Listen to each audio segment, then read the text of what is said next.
অনেকদিন পর এমন বৃষ্টি নেমেছে, যদিও শরৎকাল, কিন্তু এই রোদ বৃষ্টির খেলাটা মন্দ লাগছিল না। ইতিমধ্যেই অনেক জায়গায় প্যান্ডেল বাঁধার কাজ আরম্ভ হয়ে গিয়েছে। ছুটির দিন, তাই বসে বসে আকাশ কুসুম ভাবছি আর নিজের মনকে তৃপ্ত করছি। গিন্নি দেখলাম সন্ধ্যা দিতে ব্যস্ত। শঙ্খধ্বনি শুনে আমি 2 হাত জোর করে বিধাতার উদ্দেশ্যে প্রণাম নিবেদন করলাম। ঠিক ওই সময়ই আমার বাড়ির বাইরে দূর থেকে ভিজে পথ মারিয়ে আসার মচমচ শব্দ শুনে জানলা দিয়ে তাকিয়ে দেখি কিশোরী সেন আসছে। দরজা খুলে তাকে স্বাগত জানাতেই সে মুচকি হেসে বলল, কি হে বিভূতি, তুমি কি ভুলে গেলে? আমি তার দিকে বেশ কিছুক্ষণ তাকিয়ে রইলাম আর মনে করার চেষ্টা করলাম যে কোন কথা আমি তাকে দিয়েছি। আমি মনে করতে পারছি না দেখে কিশোরী হো হো করে অট্টহাসি করে উঠল। তারপর আমাকে বলল, আরে বৃহস্পতিবার দিন যে আমাদের মধ্যে কথা হলো, তুমি বললে তারানাথের কাছে অনেকদিন যাইনি, একদিন একটু ঘুরে আসি। আমি তখন বললাম না যে আসছে রবিবার তোমার বাড়িতে আমি সন্ধ্যার দিকে আসবো তোমাকে নিয়ে যেতে, আর তুমি যাওয়ার জন্য তৈরি হয়ে থাকবে। কি সব ভুলে গেলে নাকি? ও হ্যাঁ হ্যাঁ, মনে পড়ে গেল সেই দিনের দেওয়া কথা। তখনই আমি তাকে বসিয়ে পরনের পোশাকটা পাল্টে নিয়ে গিন্নিকে জানিয়ে বেরিয়ে পড়লাম। ছাতাটা খুলে আসন্ন দুর্গাপূজার ঘ্রাণ নিতে নিতে আমি আর কিশোরী চললাম তারানাথের বাড়ির দিকে। মঠলেন পৌঁছে মোড়ের দোকান থেকে কিশোরী কিনল পাশিংশ আর আমি কিনলাম তেলে ভাজা। তারানাথের বৈঠকখানার ঘর থেকে কথা ভেসে আসছিল। বুঝলাম তারানাথ খদ্দের নিয়ে ব্যস্ত। তবুও দ্বিধা না রেখে ঢুকে পড়লাম। তারানাথ কিন্তু আমাদের দেখে কোনো কথা বলল না। একবার শুধু আমাদের দেখে দৃষ্টি বিনিময় করল, তারপর আবার খদ্দেরের হাতের দিকে চেয়ে রইল। এমনিভাবে মিনিট 2 কেটে গেলে পর তারানাথ একটা কাগজে কি যেন লিখে দিলেন, আর সেই সাথেই ওই খদ্দেরকে একটা শিকড় জাতীয় কিছু দিয়ে বললেন, এইটা নিয়ে নিন, আর বিধি লেখা রইল। আপনি এটার নিয়ম মেনে যদি ধারণ করেন তাহলে অবশ্যই দুর্ভোগ কেটে যাবে। আপনার বরাতটা এখন খারাপ, তাই প্রতিটা কাজেই বাধা আসছে। আপনি এইটা ধারণ করে অন্তত 5টা শনিবার যে কোনো কালী মন্দিরে গিয়ে পুজো দেবেন, তাহলেই দেখবেন কাজ হবে। এইবার আপনি আসতে পারেন। তারানাথের স্তোক বাক্য শুনে ওই খদ্দের এইবার নিজের পকেট থেকে প্রণামীর টাকাটা তারানাথের পায়ের কাছে রেখে আর একটা প্রণাম করে বেরিয়ে গেল ঘর থেকে। তারানাথ এইবার একটা দীর্ঘশ্বাস ফেলে উঠে বৈঠকখানার ঘরের সমস্ত দরজা জানলা খুলে দিল, আর বাদলা তৃপ্তিদায়ক ঠান্ডা বাতাসে ঘর একেবারে শীতল হয়ে উঠল। আমাদের দেখে তারানাথ বলে উঠল, এ কি দেখছি, তোমরা 1 মাস পরে আমাকে মনে করে এসেছ। যাক, ভালো হলো, এখন আর খদ্দের দেখার নেই। ঘন্টা 2-3 তোমাদের সাথে গল্প গুজবে কাটবে। তা সবকিছু ভালো তো? ওই এক প্রকার আপনার আশীর্বাদই চলে যাচ্ছে। অনেকদিন ধরে ইচ্ছে ছিল যে আপনার সাথে দেখা করি, তাই সময় আর সুযোগ বুঝে চলে এলাম। আর অনেক আশা করে এসেছি আমরা। যদি একটা হাড় হিম করা গল্প শুনিয়ে আমাদের আজকের আসরটা জমিয়ে তোলেন। কেননা অতি তুচ্ছ ঘটনা বলার সময় আপনি এমন ভাবে সাজিয়ে তোলেন যে শুনে মনে হয় যেন ক্রমাগতই শুনেই যাই। আমার কথা শুনে তারানাথ হো হো করে অট্টহাসি করে উঠল। তারপর বলল, আচ্ছা ঠিক আছে, তবে আমার অনেক অভিজ্ঞতাই তোমাদের শোনায়নি। আমি একবার মারাত্মক বিপদের মধ্যে পড়েছিলাম। আমাকে মা তারা পরিত্রাণ দিয়েছিলেন। আসলে বিপদটা আমার কাছে একজনের মাধ্যমে এসেছিল। তোমরা তো জানোই আমার কাছে নানা প্রকার মানুষ আসছে যাচ্ছে। যেই ঘটনাটা তোমাদের বলতে যাচ্ছি, এইটা আজ থেকে প্রায় 30 বছর আগেকার। আমি তখন পুরো দস্তুর ঘর ছাড়া। পথ যেন আমাকে ডাকছে। এক জায়গায় 2 দিনের বেশি কিছুতেই মন বসে না। নিরুদ্দেশের মতোই পথে পথে ঘুরি আর কোনো না কোনো জায়গায় বসে আশ্রয় নিই। শুনেছিলাম ত্রিলোচনপুর নামে একটা গ্রাম আছে। ওইখানে দেখার মতোই একটা মন্দির আছে। মন্দিরটা দশমহাবিদ্যার। ওইখানেই অনেকে যায় নিজের মনের অভিলিপ্সা পূরণের জন্য। আর আমার মনে একবার খুব ইচ্ছে জেগেছিল, কিন্তু আমি তখনও জানতাম না কি নিয়তি আমার জন্য ওই গ্রামে অপেক্ষা করছে। আমি আমার আরাধ্যা দেবী মধুসুন্দরীর আশীর্বাদ ধন্য, তাই কোনো জায়গায় যাওয়ার আগে একবার দেবীকে প্রণাম জানাই। তখনকার দিন রেল লাইন পথেই একমাত্র ভরসা ছিল। আমি আর দেরি না করে ট্রেন প্ল্যাটফর্মে এসে দাঁড়াতেই উঠে পড়লাম, কিন্তু ট্রেনের মধ্যে তেমন কোনো লোক ছিল না।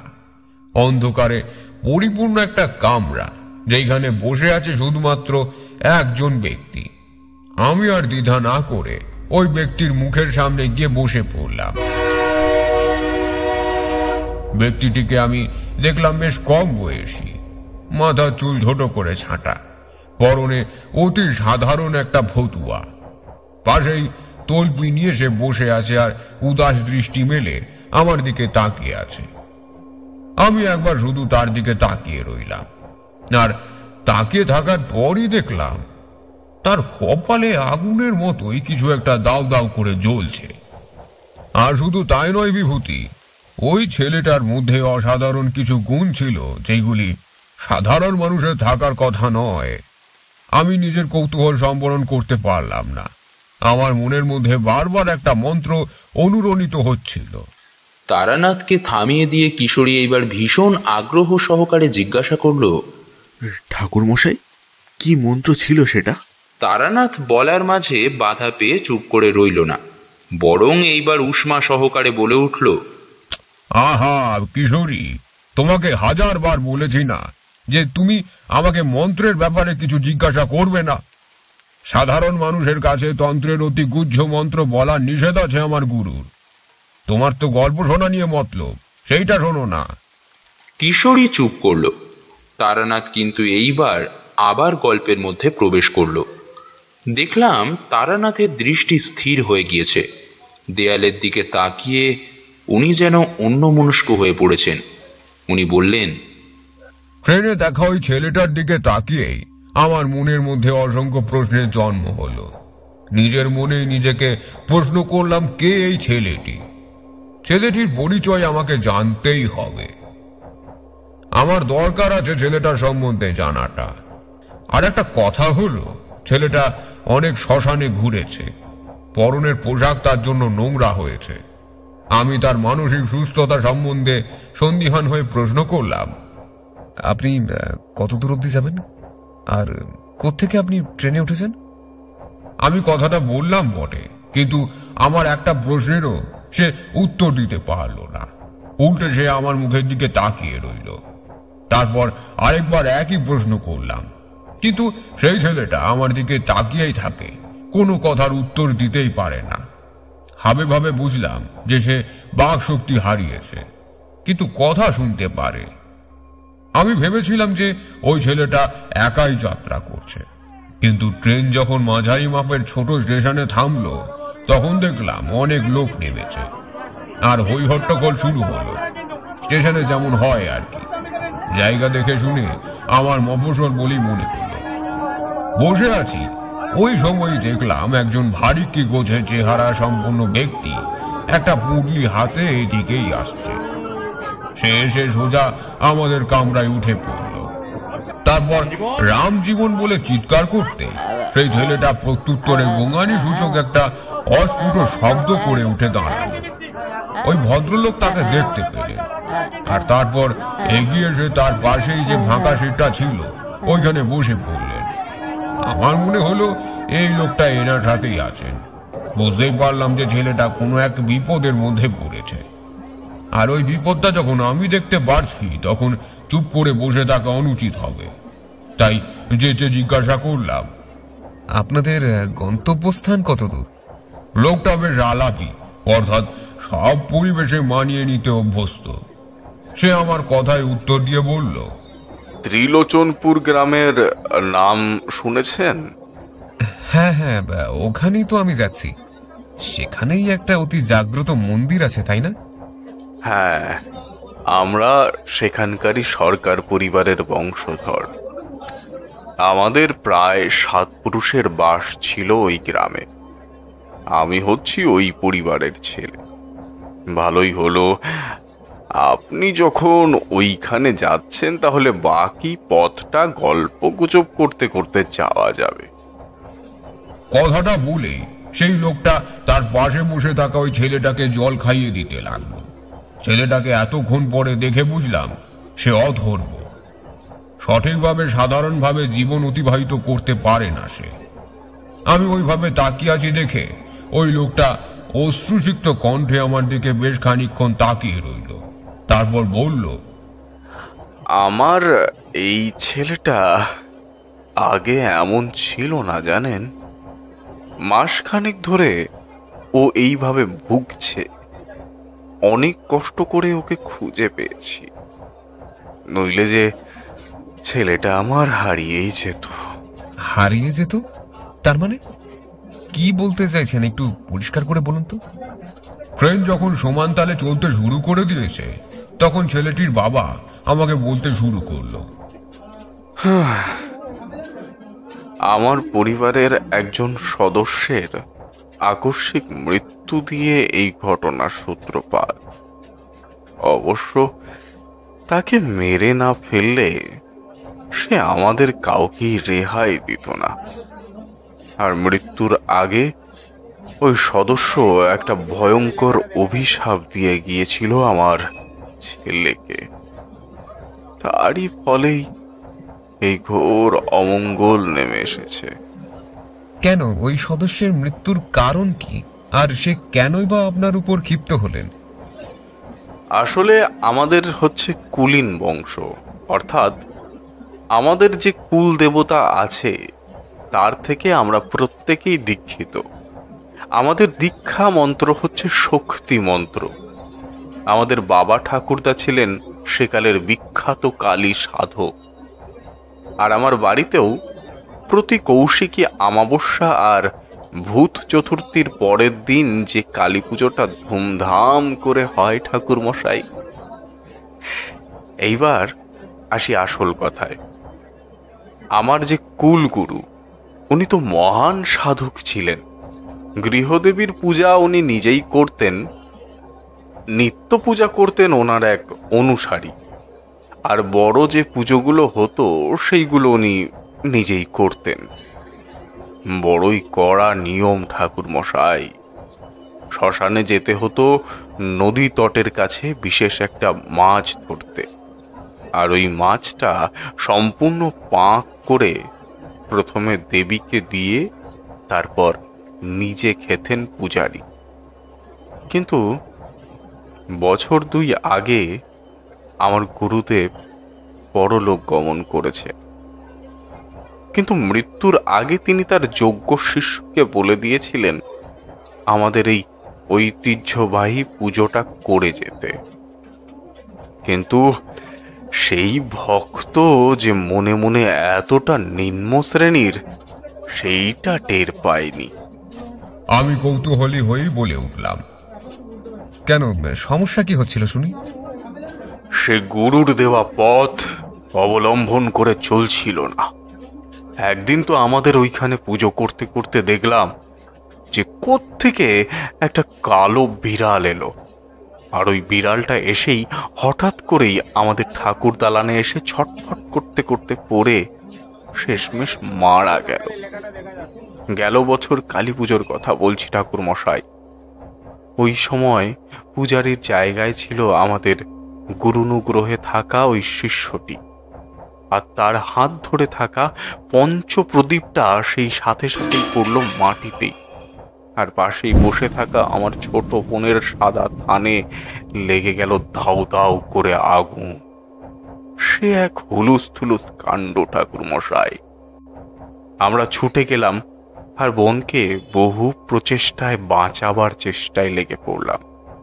তখন ঘোর অমাবস্যা, আর ওই তিথিতে পূজাতে ক্রমেই ব্যাঘাত হতে শুরু করলো, যেইটা এর আগে সরকার পরিবারে কোনো কালে ঘটেনি।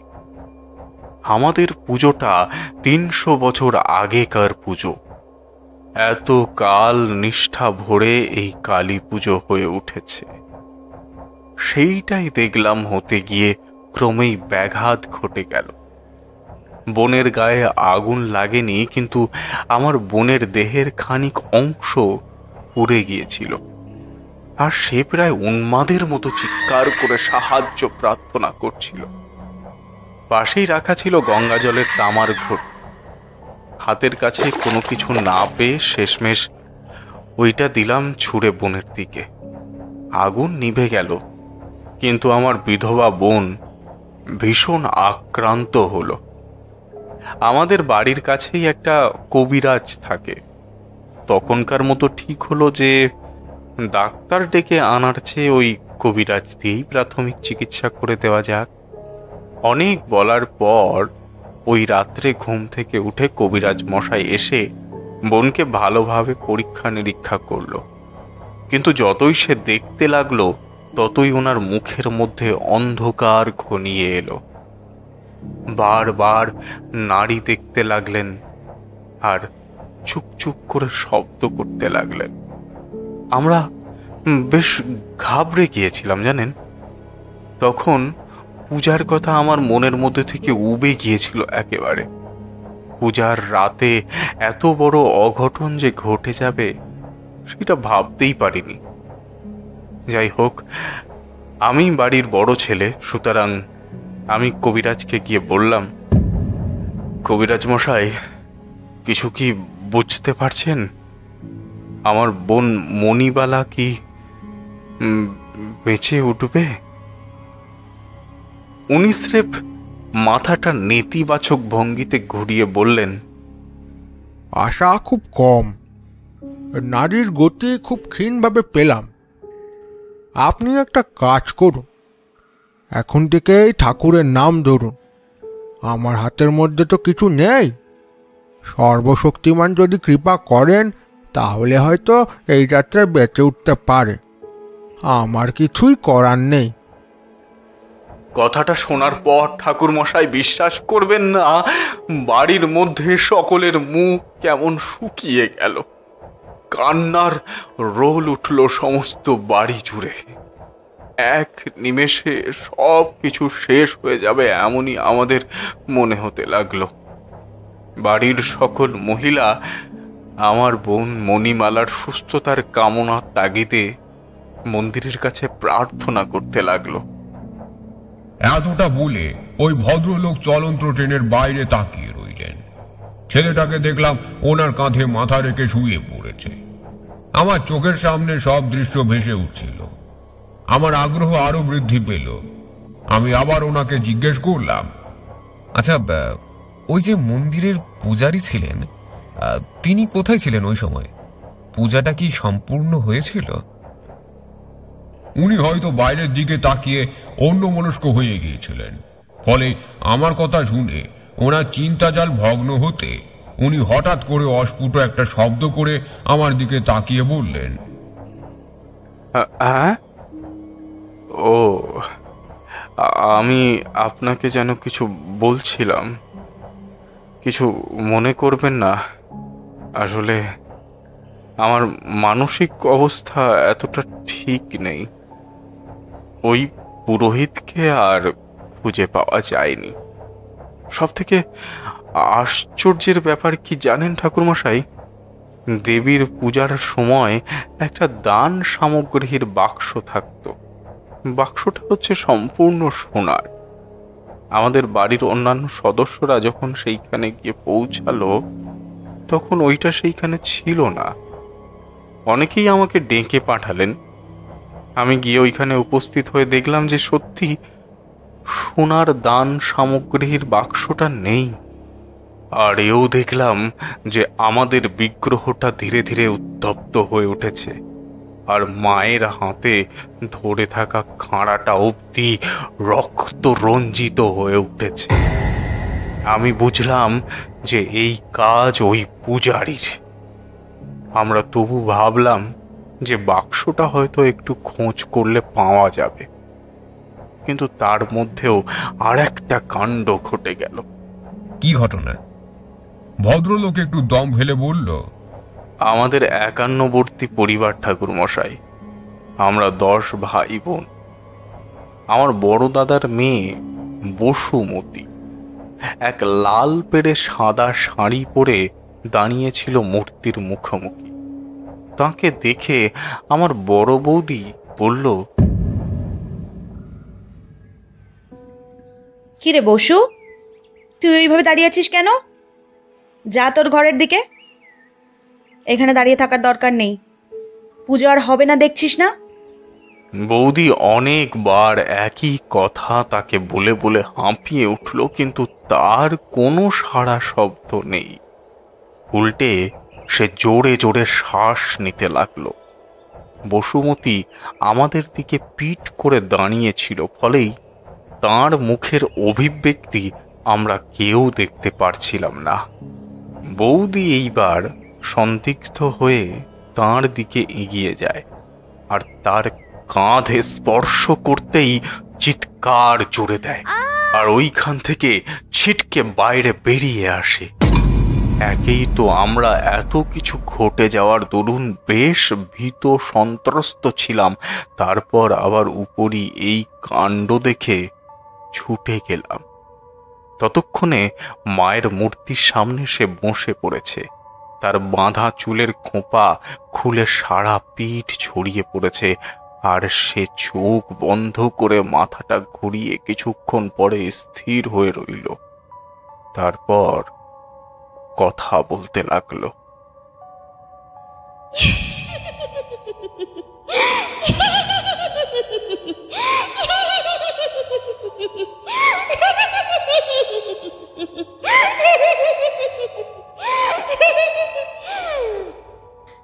সব কিছু শেষ হয়ে যাবে, মনে রাখিস। তোরা আমায় অপমান করেছিস, কিছুতেই তোদের বংশ ঠিক থাকবে না। একে একে সকলেই মরবে। আমরা স্থির হয়ে দাঁড়িয়ে রইলাম। আমাদের মুখ থেকে কোনো কথা বেরোচ্ছিল না। বেরোবে কি করে? এমন দৃশ্য দেখতে যে আমরা অভ্যস্ত নই। গলাটা বেশ ভরাট শোনাচ্ছিল। আর শুধু তাই নয় ঠাকুরমশাই, বসুমতী এই কথাটা বলে হঠাৎ করে অদ্ভুত সংস্কৃতি মন্ত্র বলতে শুরু করলো। আমার ভ্রু কুঁচকে গেল। একটু সোজা হয়ে বসে ওনাকে জিজ্ঞাসা করলাম, কি ছিল মন্ত্রটা? কিছুটা বলতে পারেন? তাহলে বলতে পারবো কে ভর করেছিল। লোকটা এবার খুব মাথা ঘামিয়ে খানিকটা বলল, আর আমি ওইটুকু শুনে বেশ বিস্ময়ভাবে বিভোর হয়ে গেলাম। আমি ওনাকে মাঝপথে থামিয়ে দিয়ে বললাম, থামুন থামুন, এই মন্ত্র তো গুহ্য। এটা দিয়ে তো দেবী কালিকার তন্ত্রোক্ত রূপের পূজা হয়, আর গুরুমুখী এই মন্ত্র সকলের জানার কথাও নয়। তার মানে আপনার দাদার কন্যার মধ্যে দেবী স্বয়ং এসেছিলেন, আর তিনি যে অসন্তুষ্ট হয়েছেন সেটা জানিয়ে দিয়ে গিয়েছেন। তারপর কি হলো বলুন? লোকটা বলতে শুরু করলো, হ্যাঁ, এই কথাটাই আমাদের মধ্যে দাঁড়িয়ে থাকা একজন পুরোহিত মশাই বলেছিলেন। আমি দেবীর কাছে প্রার্থনা করে বলেছিলাম, দেবী, আমাদের এইভাবে ছেড়ে আপনি চলে যাবেন না। আমাদের কি ভুল হয়েছে বলুন, আমরা অবশ্যই সেই ভুলটা শোধরাবার চেষ্টা করে নেব। দেবী কিন্তু আবার বললেন, আমার বিগ্রহকে অপবিত্র করেছে তোদের ওই পূজারী। আমি বিগ্রহ ছেড়ে চলে যাচ্ছি, কারণ অশুভর মধ্যে থাকতে আমি পারবো না। আর আমি চলে যাওয়ার সাথে এই বহুদিনের পূজিতা বিগ্রহটা ভেঙে চুরমার হয়ে যাবে, আর অনেক ঝড়ঝাপটা সরকার পরিবারের মধ্যে দিয়ে যাবে। অনেকেই অপমৃত্যুর শিকার হবে, কিন্তু আমি বলে দিচ্ছি, একটা উপায় থাকলে আমি আবার এই বাড়ির কুলদেবীর স্থান অধিকার করে থাকতে পারবো, নচেত নয়। আমি 2 হাত জোর করে অনেক প্রার্থনা করলাম, কিন্তু আর কোনো কথার উত্তর পেলাম না। বসুমতী মূর্ছিত হয়ে পড়ল, আর দেবীর বেদির ওপর নিস্তেজ ভাবে চলতে থাকা তেল ভর্তি প্রদীপটা বাতাস ছাড়াই নিভে গেল, আর ওই মূর্তিটা দেবীর ভবিষ্যৎবাণী অনুসারেই চূর্ণ হয়ে উঠল। ঠিক ওই সময়েই ঠাকুরমশাই বাড়ির ভেতর থেকে কান্নার শব্দ ভেসে এলো। কেউ যেন বুক চাপড়ে কেঁদে উঠল। ওরে মনি, ওরে মনি, তুই কই চলে গেলি রে? তুই আমার কথার উত্তর দিচ্ছিস না কেন রে? আমার কি হবে রে? আমার কি হবে? আমরা সকলেই গিয়ে দেখলাম মণিবালা শূন্যের দিকে তাকিয়ে আছে বিস্ফারিত নেত্রে, আর শূন্য আঁকড়ে ধরার আকুল চেষ্টা করে আছে। তার 2 চোখ থেকে গড়িয়ে পড়ছে অশ্রু, আর তার গলা জুড়ে একটা কাঁটার দাগ। চাপ চাপ রক্ততে বিছানা সম্পূর্ণ ভিজে গিয়েছে। পাশেই বসেছিল আমার মা। মা বৃদ্ধ হয়েছে। দেওয়ালে বসে থেকে নিজের সবচেয়ে কনিষ্ঠ মেয়েটার মৃত্যু দেখে তিনি নিজেকে সামলে রাখতে পারলেন না। আপুস নয়নে কেঁদেই আকুল। আমি আর বাকিরা মনিকে ঘিরে দাঁড়িয়েছিলাম, আর কিভাবে মৃত্যু হলো সেই কথাটা মাকে শুধাতে মা কাঁদতে কাঁদতেই বলল, ওরে কোকা, তুই বেরিয়ে যেতেই তো আমি প্রদীপ জ্বালিয়ে বসেছিলাম। ওই সময় কুকি দেখলাম এপাশ ওপাশ করছে, আর বারবার পিশাচ পিশাচ বলে চিৎকার করছিল। আমি তার মাথার পাশে থাকা সত্ত্বেও সে বলছিল, মা তুমি কই, তুমি কই? আমাকে ওই পিশাচ নিতে এসেছে, আমাকে মেরে ফেলবে। আমি তার মাথার ওপর হাত বুলিয়ে কতই না সান্ত্বনা দিলাম। এই যে কুকি, আমি এইখানে আছি।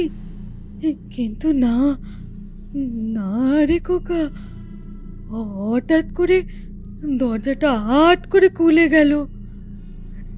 ঠান্ডা এলোমেলো বাতাস প্রবেশ করতে মেয়ে আমার প্রাণপণে একটা চিৎকার করে মারা গেল।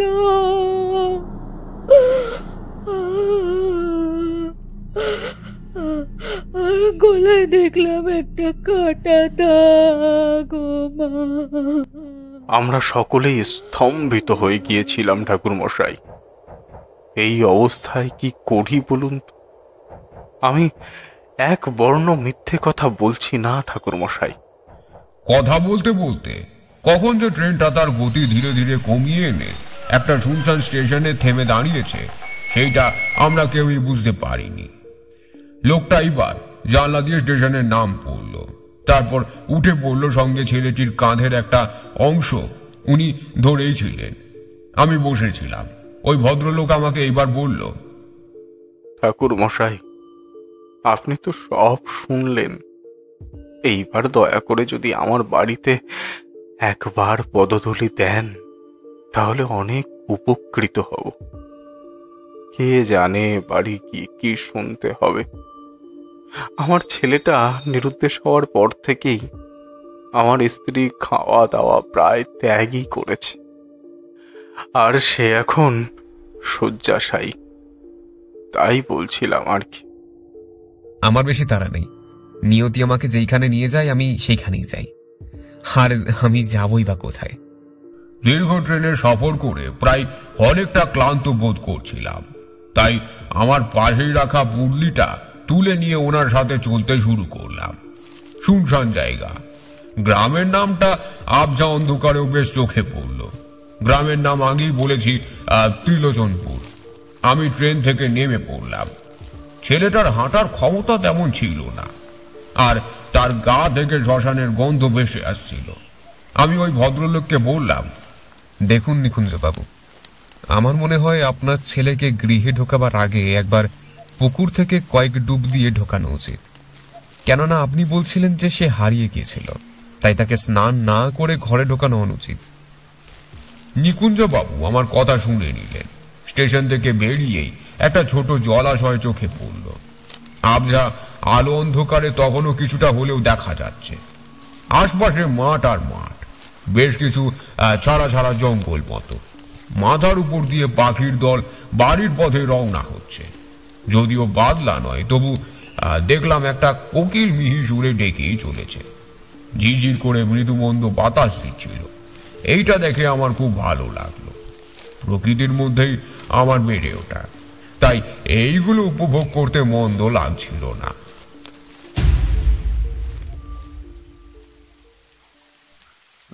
কিন্তু ঠাকুরমশাই স্নান করার ব্যাপারটা কেন করলেন? কেননা আমার মন এইটা করতে বারবার বলছিল। ছেলেটার কথা বলতে পারে না, আর আমি এও দেখলাম যে তার আশপাশে একটা কালো বৃত্তাকার বলয় গড়ে উঠেছে। ওইটা যতই ঘনীভূত হবে ততই তার কপালে বিপদ বাড়বে, বই কমবে না। আর ওই বলয়ের সান্নিধ্যে এলে অন্য সদস্যের ক্ষতিই হবে। তাই আমি অপশক্তির প্রভাব কমিয়ে দেওয়ার জন্য এইটা সিদ্ধান্ত নিয়েছিলাম।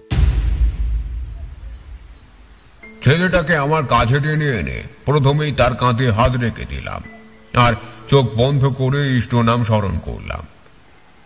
ধীরে ধীরে আমার চোখের মধ্যে ভেসে উঠল একটা ছায়া মূর্তি।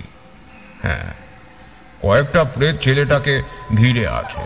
তাদের রক্ত জল করা হাসি দেখলে বিলে চমকে যায়। ওই প্রেতগুলো এইখানকার নয়, অন্ধকার একটা জায়গায় তাদের বিচরণ। আমি মন্ত্র শক্তির গুণে ওই জায়গার প্রবেশ করেছি। আমি যেমন তাদের দেখতে পাচ্ছি, ঠিক ওরাও তেমনি আমাকে দেখতে পাচ্ছে। আমার দিকে তারা এগিয়ে আসার প্রাণপণে চেষ্টা করছে, কিন্তু আমার গুরু প্রদত্ত ক্ষমতা আর সেই সাথেই মধুসুন্দরী দেবীর আশীর্বাদী হাত আমাকে রক্ষা করে রেখেছে। ওই প্রেতগুলো আমাকে উদ্দেশ্য করে বলছে যে ওকে যেন আমি ছেড়ে দিই। ওই ছেলেটাকে ওরা ঠিক মেরে ফেলবেই, আর তাদের প্রভাবে ছেলেটাও একে একে সরকার পরিবারের সকলকে মারবে, আর তাদের মৃত্যু হবে নিষ্ঠুরভাবেই। আমি ওই ছেলেটিকে যখন ধরে আছি তখন আমার মনে হচ্ছিল একটা ঠান্ডা হাওয়া স্রোত আমার সর্বাঙ্গ দিয়ে ছুঁয়ে চলে যাচ্ছে। কিন্তু আমি দমে যাওয়ার লোক নই। আমার মনে ওই প্রেতগুলোর প্রতি জন্ম নিল ক্রোধ আর বিদ্বেষ। আমি ছেলেটাকে কাঁধ থেকে হাত সরিয়ে তাকে নিয়ে চললাম সেই পুকুরের দিকে। আমাকে নামতে হবে ভেবে পরনের জামাটা খুলে ওই ছেলেটাকে নিয়ে নামলাম ওই পুকুরের জলে। অন্ধকার পুকুর, দুই পাশ থেকে শিয়াল ডাকছে করুণ স্বরে, আর শীতল ঠান্ডা পরিবেশে একটু শীত করছিল। ছেলেটাকে আমি বলে দিলাম, এই যে খোকা, ভয় পাবে না। আমি জানি তোমার উপর দিয়ে অনেক ঝড়ঝাপটা বয়ে গিয়েছে, কিন্তু তুমি আবার ঠিক হবে। যে দুঃস্বপ্ন দেখে তুমি মাঝরাতে উঠে পড়তে, ওই ভয়টা তোমাকে কিছুতেই আর স্পর্শ করতে পারবে না। পুকুরের জলে আমার কথা মতোই কাজ করবে। নাও, তুমি দুই হাতটা যুক্ত করে রাখো বুকের কাছে। ছেলেটা বাধ্য হয়ে সেইটা করলো। তারপর ওই ছেলেটাকে আমি কানে কানে একটা গুহ্য মন্ত্র বলে দিলাম, আর সে ওই মন্ত্রটা শুনেই সোজা হয়ে দাঁড়িয়ে গেল। তখন আমাদের হাঁটু অবধি জল ছিল। ধীরে ধীরে জল কোমর অবধি হলো। আমি আমার গলায় দেওয়া রুদ্রাক্ষটা এইবার ধরে একটা মন্ত্র পাঠ করতে শুরু করলাম, আর ওই মন্ত্রটা জোরে জোরে পড়তে লাগলাম। অবশ্য তার আগে নিকুঞ্জ বাবুকে আমি বলেছিলাম, নিকুঞ্জ বাবু, আপনি এইভাবে অন্ধকারে দাঁড়িয়ে থাকবেন না, দাঁড়ান এক মিনিট। কথাটা বলে আমি খানিক দূরে গিয়ে একটা মোটা গাছের ডাল জোগাড় করলাম, আর ওই ডালটা নিয়ে সেইটা জ্বালিয়ে দিলাম মশালের মতোই। এইবার ওনাকে ওই জ্বলন্ত ডালটা দিয়ে বললাম, দেখুন, এইটা আপনি উঁচিয়ে ধরে থাকুন, দেখবেন যেন আমি আর আপনার ছেলে দুজনেই যেন আলোক বৃত্তের মধ্যে থাকি, এটুকু ভুল যেন না হয়। আর খুব সাবধান, আপনি কিন্তু পেছন থেকে অনেক ডাক শুনতে পাবেন। হয়তো আপনার পরিচিত গলা করে কেউ বলতে পারে আগুন নিভিয়ে দেওয়ার জন্য, কিন্তু সেসবে একদম কান দেবেন না। আগুনটা জ্বলতে থাকা উচিত সর্বদা। আমার ওই প্রস্তাব শুনে নিকুঞ্জবাবু বেশ ভয় পেলেন। আমার হাত ধরে উনি কাদর কণ্ঠে বলেছিলেন, ঠাকুর মশাই, এছাড়া আর কোনো উপায় নেই। এখন বাড়ি ফিরে চলুন, কাল সকাল সকাল না হয়। আমি বেশ রেগে গিয়ে বলেছিলাম, আপনার যদি মনে হয় ছেলেকে অকাল মৃত্যুর মুখে ঠেলে ফেলে দিতে, তাহলে আমি আপনাকে বাধা দেব না, আমি চলে যাচ্ছি। কিন্তু পরে কিছু হলে আমাকে বলবেন না। আপনার ছেলের প্রাণ এখন শুধু পাতার উপর জমে থাকা জল কণার মতো, একটু ভুলচুক হলে সেইটা খসে পড়বে মাটিতে। আর যদি সকালই হতো এই কাজটা, তাহলে এই শীতের রাত্রে আপনাকে বিব্রত করতাম। উনি আর কথা বলার সাহস পেলেন না। আমার তখন ভীষণ ক্রোধের সঞ্চার হয়েছিল, এই কারণে যে আমার ইচ্ছের বিরুদ্ধে যদি কেউ কিছু বলে তার জন্যে। আসলে ওই প্রেতগুলো আমার গতিবিধির ওপর নজর রেখেছিল আর আমাকে শাসানি দিয়েছিল যে আমি যেন এই গ্রাম থেকে চলে যাই। ওই কারণেই আমার ভীষণ রাগ ধরেছিল। তাই আমি ভেবেই রেখেছিলাম যে এই ছেলেকে এবং এই পরিবারকে কলঙ্ক মুক্ত করব। যাই হোক, আমি জোরে জোরে মন্ত্র পড়তে পড়তে ওই ছেলেটিকে জলের মধ্যেই প্রদক্ষিণ করতে লাগলাম। আর তোমরা শুনলে বিশ্বাস করবে না, আমার মন্ত্রের গুণে পরিবেশের মধ্যে একটা চিত্তাকর্ষক পরিবর্তন ঘটে যাচ্ছিল। পুকুরের মধ্যে আমরা দুইজন ছাড়া আর কেউ ছিল না, কিন্তু কোনো কারণ ছাড়াই জলটা বড় বড় ঢেউ তুলে পাড়ে ভেঙে পড়ছিল। আমি বুঝতে পারছিলাম যে আমার মন্ত্র কাজে লেগেছে। প্রদক্ষিণ করতে করতে দেখলাম ওই ছেলেটা দুই হাত যুক্ত অবস্থাতেই দাঁড়িয়ে থাকতে পারছে না, ক্রমেই টুলে টুলে পড়ছে। আর শুধু তাই নয়, ওই ছেলেটার পাশে দাঁড়িয়ে থাকতে দেখলাম একটা ভয়ঙ্কর ছায়া মূর্তি। আমাদের থেকে কয়েক গজ দূরত্ব বজায় রেখে দাঁড়িয়ে আছে। সে কিন্তু এগিয়ে এলো না, শুধু চুপ করে দাঁড়িয়ে রইল। এইবার আরো একটা কাণ্ড দেখলাম যে ওই ছায়া মূর্তিটার চোখের রং লাল রঙের। লাল আভা কিন্তু ছড়িয়ে পড়ছিল আশপাশে। ছেলেটার দিকে ওই ছায়া মূর্তিটা এইবার আঙুলি সঞ্চালন করল। ছেলেটা এতক্ষণ চুপ করে দাঁড়িয়েছিল, এইবার সে একটা শব্দ শুনে সে ঘাড় ঘুরিয়ে তাকালো। ওই শব্দ কি আপনি শুনতে পেয়েছিলেন ঠাকুর মশাই? হ্যাঁ, আমি তো শুনতে পেয়েছিলাম সবার আগেই। ছেলেটাকে সে নিজের দিকে টানছে, আর ছেলেটা আমার মন্ত্রের বন্ধন ছাড়িয়ে সেই দিকে দ্রুত এগিয়ে যাওয়ার তোড়জোড় করছে। আমি ঠিকই অনুমান করেছিলাম এই যে ওই ছায়ামূর্তিটা আমার চাইতে অনেক বেশি শক্তিশালী। আরো একটা ব্যাপার আমার দৃষ্টিগোচর হয়েছিল, বুঝলে। ছেলেটার যখন ওই অবস্থা, তখন আরেক দিকে একটা তীব্র আক্রমণজনক শব্দ শুনলাম।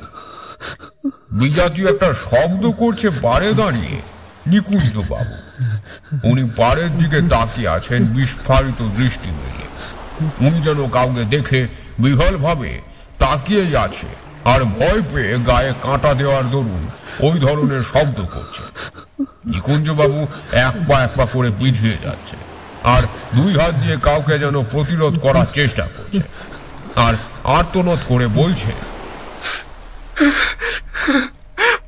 আমাকে মেরো না, আমাকে ছেড়ে দাও, আমি কিছু করিনি। ঠাকুর মশাই আমাকে বাঁচান। কে এইখানে আমার দিকে এগিয়ে আসছে, আমাকে মেরে ফেলবে। আমি তখন কি উত্তর দেব?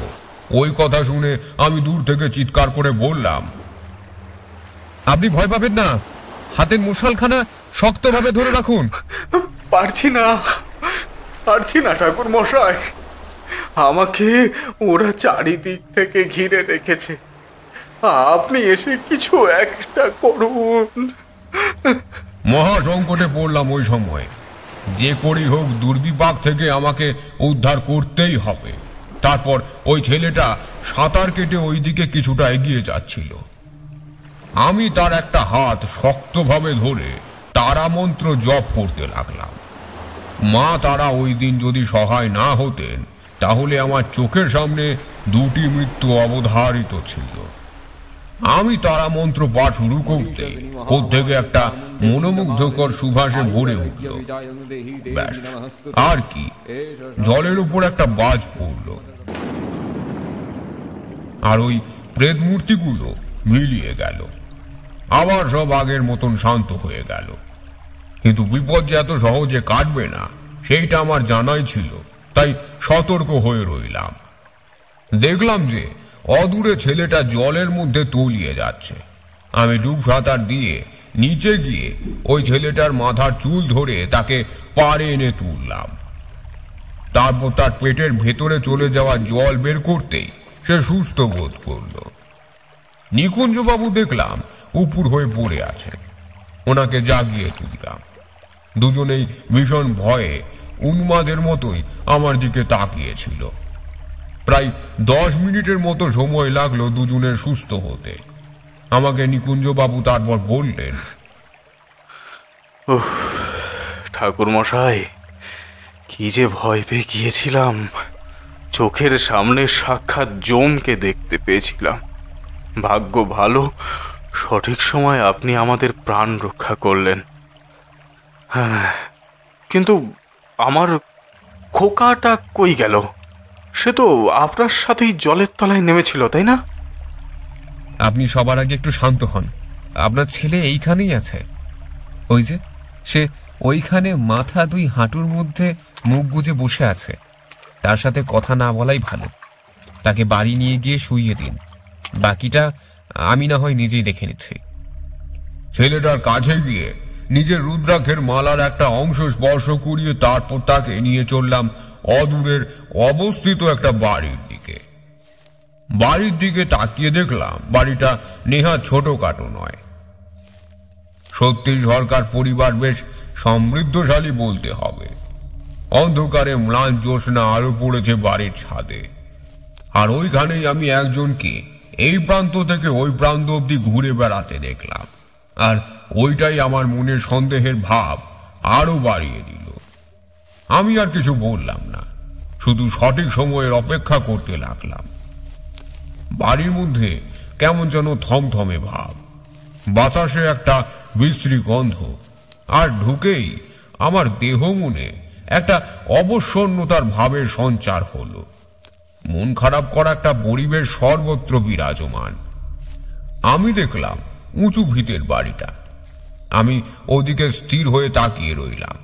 ছেলেটাকে নিয়ে তার বাবা ভিতরে প্রবেশ করতেই অন্ধকারে কে যেন এগিয়ে এলো। তারপর গলা উঁচু করে বলল, কে কে ওইখানে?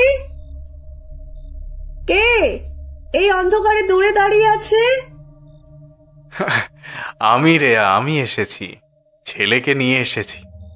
আলোটা নিয়ে আয় সরলা, দেখাই যাচ্ছে না কিছু। সরলা নামে ওই মেয়েটা অন্ধকারে পুনরায় মিলিয়ে গেল। তারপর দেখলাম একটা হ্যারিকেন নিয়ে সে ধীরে ধীরে উঠোনটা সন্তর্পণে আমাদের দিকেই পেরিয়ে আসছে। সে আমাকে ততটা খেয়াল না করলেও যখন নিকুঞ্জ বাবুকে দেখলো তখন সে অবাক হয়ে প্রায় চিৎকার করে বলে উঠল, আরে দাদা, তুমি কখন এলে? আর এই ছেলেটা কে? চিনতে পারছিস না সরলা?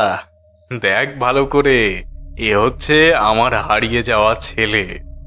অনেক কষ্ট করে খুঁজে পেলাম। যা বাড়িতে খবর দে। আর এই যে ইনি হচ্ছেন ঠাকুর মশাই, বড়ই সজ্জন ব্যক্তি, আমাদের অতিথি ইনি। কথাটা শুনে আর আমাকে দেখা মাত্রই ওই সরলা নামের মেয়েটি মাথার ঘোমটা দিল আর আমাকে প্রণাম করল। আমি তার দেখানো আলোর সাহায্যে বাইরের পথ পেরিয়ে সোজা চললাম ভেতরের দিকে। আর যেতে যেতেই নিকুঞ্জ বাবু আমাকে বলল, ঠাকুর মশাই, কিছু বুঝতে পারছেন? এই হচ্ছে আমাদের কয়েক পুরুষের ভিটে। এই ভিটেতেই আমাদের মস্ত বড় ক্ষতি করে দিয়েছিল ওই নটছাটটা। তাকে যদি পাই তাহলে আমি হত্যা করে তারপর ক্ষান্ত হব।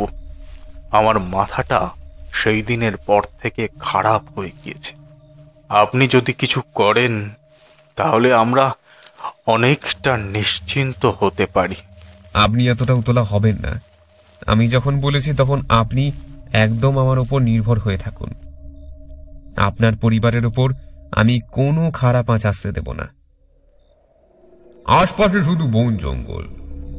আমি দেখলাম যে পাঁচিলের ওপর একটা বিড়ালকে দাঁড়িয়ে থাকতে, আর বিজাতীয় একটা পাখি কর্কর শব্দ করে ডেকে চলেছে ক্রমে ক্রমেই। আর ওই ডাক শুনেই কোত্থেকে একটা গুঞ্জন ভেসে আসছিল।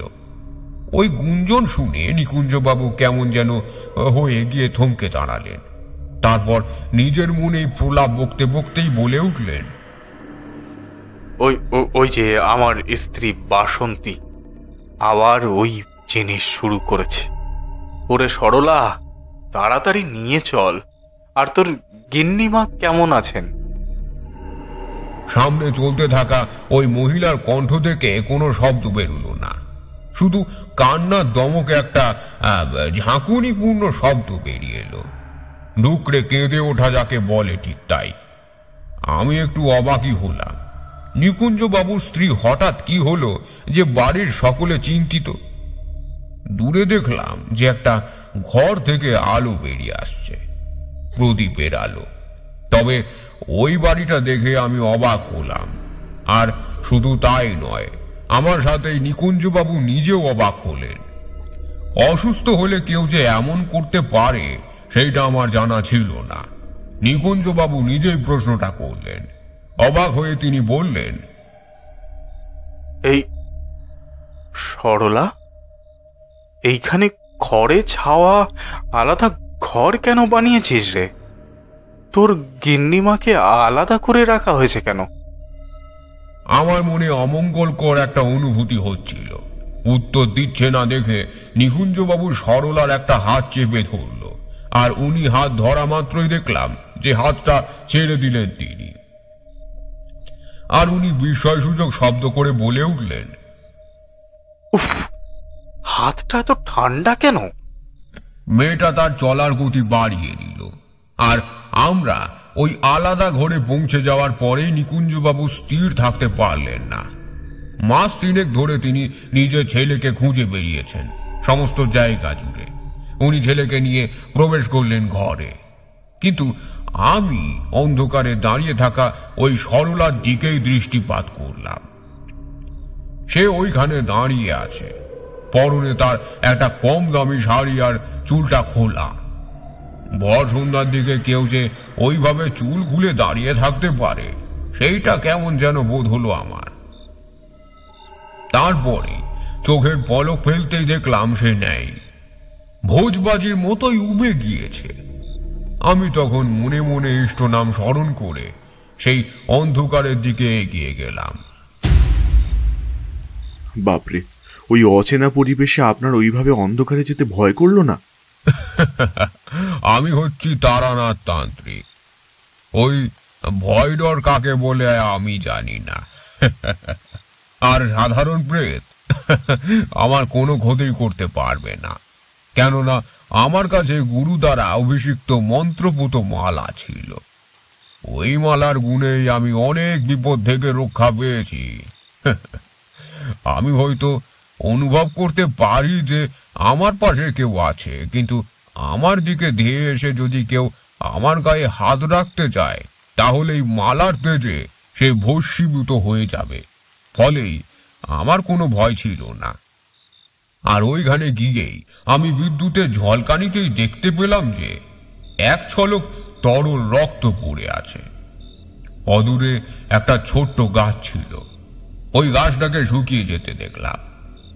ওই বাড়ির বাতাসে কটু গন্ধ আছে, আর এই বাড়ির ওপর কেউ কোনো এক প্রকার উগ্র তন্ত্রের ক্রিয়া করেছে, যেই কারণে মা কালী পবিত্র মূর্তি চূর্ণ হয়ে গিয়েছে। এত কিছুর মাঝে আমি ভিতর থেকে শুনলাম কান্নার শব্দ। আমি ঘাড় ঘুরিয়ে দেখলাম যে বাড়ির ভিতর থেকে পুরুষালিত কণ্ঠের তীব্র শব্দ আসছে। নিজেকেই বলে উঠলাম, আরে এইটা তো নিকুঞ্জ বাবুর গলা। আমি আর কাল বিলম্ব না করে দৌড়ে গেলাম ভিতরে, আর গিয়ে দেখলাম যে সকলেই মুখ নিচু করে বসে আছে, আর বিছানায় শুয়ে আছে রুগ্নপ্রায় একটা মহিলা। তার চোখের পলক স্থির, দৃষ্টি শূন্যে মেলে আছে, মুখটা হাঁ করে খোলা। আমি গিয়ে নারী দেখলাম, না, নারীর গতি নেই, থেমে গিয়েছে জীবন স্পন্দন। আমার সামনে কেঁদে উঠলেন নিকুঞ্জ বাবু, সেই সাথেই ওনার বাড়ির সকলেই কেঁদে ভাসিয়ে দিলেন। পাশেই একটা মহিলা দাঁড়িয়েছিল, সে মুখের ওপর আঁচল চাপা দিয়ে অস্থির কণ্ঠে বললেন, এই নিয়ে 2টি মৃত্যু এই বাড়িতে ঘটে গেল, এবার কি হবে? আমার যে আর কিছুই ভালো লাগছে না। সরলাও আমাদের ছেড়ে এইভাবে চলে গিয়েছিল। হায় ঈশ্বর, এইবার তুমি মুখ তুলে যাও। কি সরলা দেবী কি আগেই মারা গিয়েছে? কথাটা আমার মুখ থেকে নিজে থেকেই বেরিয়ে এলো। আমার কথা শুনে ওই মহিলা ঘাড় নেড়ে সায় দিলেন, কিন্তু কোনো কথা বললেন না। আমি আবার নিজের মনেই বললাম, তাহলে আমাদের পথ দেখিয়ে কোন মেয়ে ছেলে অত রাতে নিয়ে এলো? তার হাতে তো হ্যারিকেন ছিল। আমার কথা শুনে বাড়ি শুদ্ধ সকলেই চমকে গেল। নিকুঞ্জ বাবু তো কথা বলতেই পারছিলেন না। তিনি বস্তুত নিজের স্ত্রীকে খুবই ভালোবাসতেন, তাই তিনি নিজের স্ত্রীর প্রাণহীন দেহটার ওপর পড়ে বারবার চোখে জল ফেলতে লাগলেন। আমি কিন্তু ভাবনায় পড়লাম। আমার কথাটা শুনে সেই মহিলাই আবার বলতে লাগলেন, 1 মাস আগের ঘটনা। বাড়ির বাইরে প্রচণ্ড বাদলার মধ্যে সে কলঘরে গিয়েছিল। সেই সাথেই তার কাছে ছিল মুখ বন্ধ করা হ্যারিকেনটা। তার উজ্জ্বল আলোতেই সে ওখানে গিয়েছিল, কিন্তু কয়েক মিনিট, এমনকি আধ ঘন্টা কেটে যায়, কিন্তু তার ফেরার কোনো নামগন্ধ নেই দেখে আমরা একটু ভরকেই গিয়েছিলাম। আমি একটা ছাতা মাথায় নিয়ে কলঘরের দিকে যেতে গিয়ে শুনলাম দূর থেকে তার মর্মভেদী আর্তনাদ। সেই শব্দ শুনে আমরা সকলেই ভয় পেয়ে যাই। আমরা এই বাড়ির 2-4 জন বউরা একসাথে মিলে কলঘরের দিকে যাওয়ার কথা ভাবি। একেই বাদলা হচ্ছে, তারপর বৃষ্টির দাপটে চলা দায়। খালি পায়ে দ্রুত যাওয়া সম্ভবও ছিল না। ভিজে এঁটেল মাটিতেই পা ফসকে যাচ্ছিল বারবার। কিন্তু অনেক কষ্ট করে বাড়ির থেকে অদূরে অবস্থিত ওই কলঘরে পৌঁছে তার নাম ধরে ডাকতে ডাকতে হিজল গাছের কাছে চলে এসেছি। ওই সময়ের দৃশ্যটা দেখে বুকের ভেতরটা একদম হিম হয়ে গেল। আমার পাশেই দাঁড়িয়ে ছোট বউ চিৎকার করে আমার হাতটা প্রায় খামচে ধরে আর বলে, ও ও মা গো, কি কাণ্ড!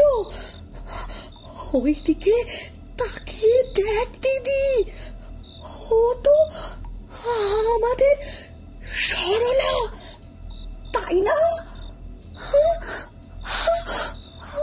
আমিও কথা মতো তাকালাম ওইদিকে, আর যা দেখলাম তাতে আমার মুখে কথা ফুটল না।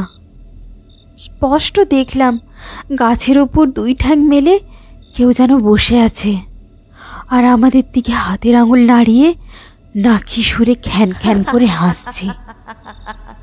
আর সরলার দেহটা অদৃশ্য জাদু বলে কেউ যেন শূন্যে উড়িয়েছে, আর সরলা চিত হয়ে শূন্যে ভাসছিল, আর তার ঘাড় আমাদের দিকে ঘুরে যায়, আর সে অট্ট হাসি করে সম্পূর্ণ অন্য গলায় বলে,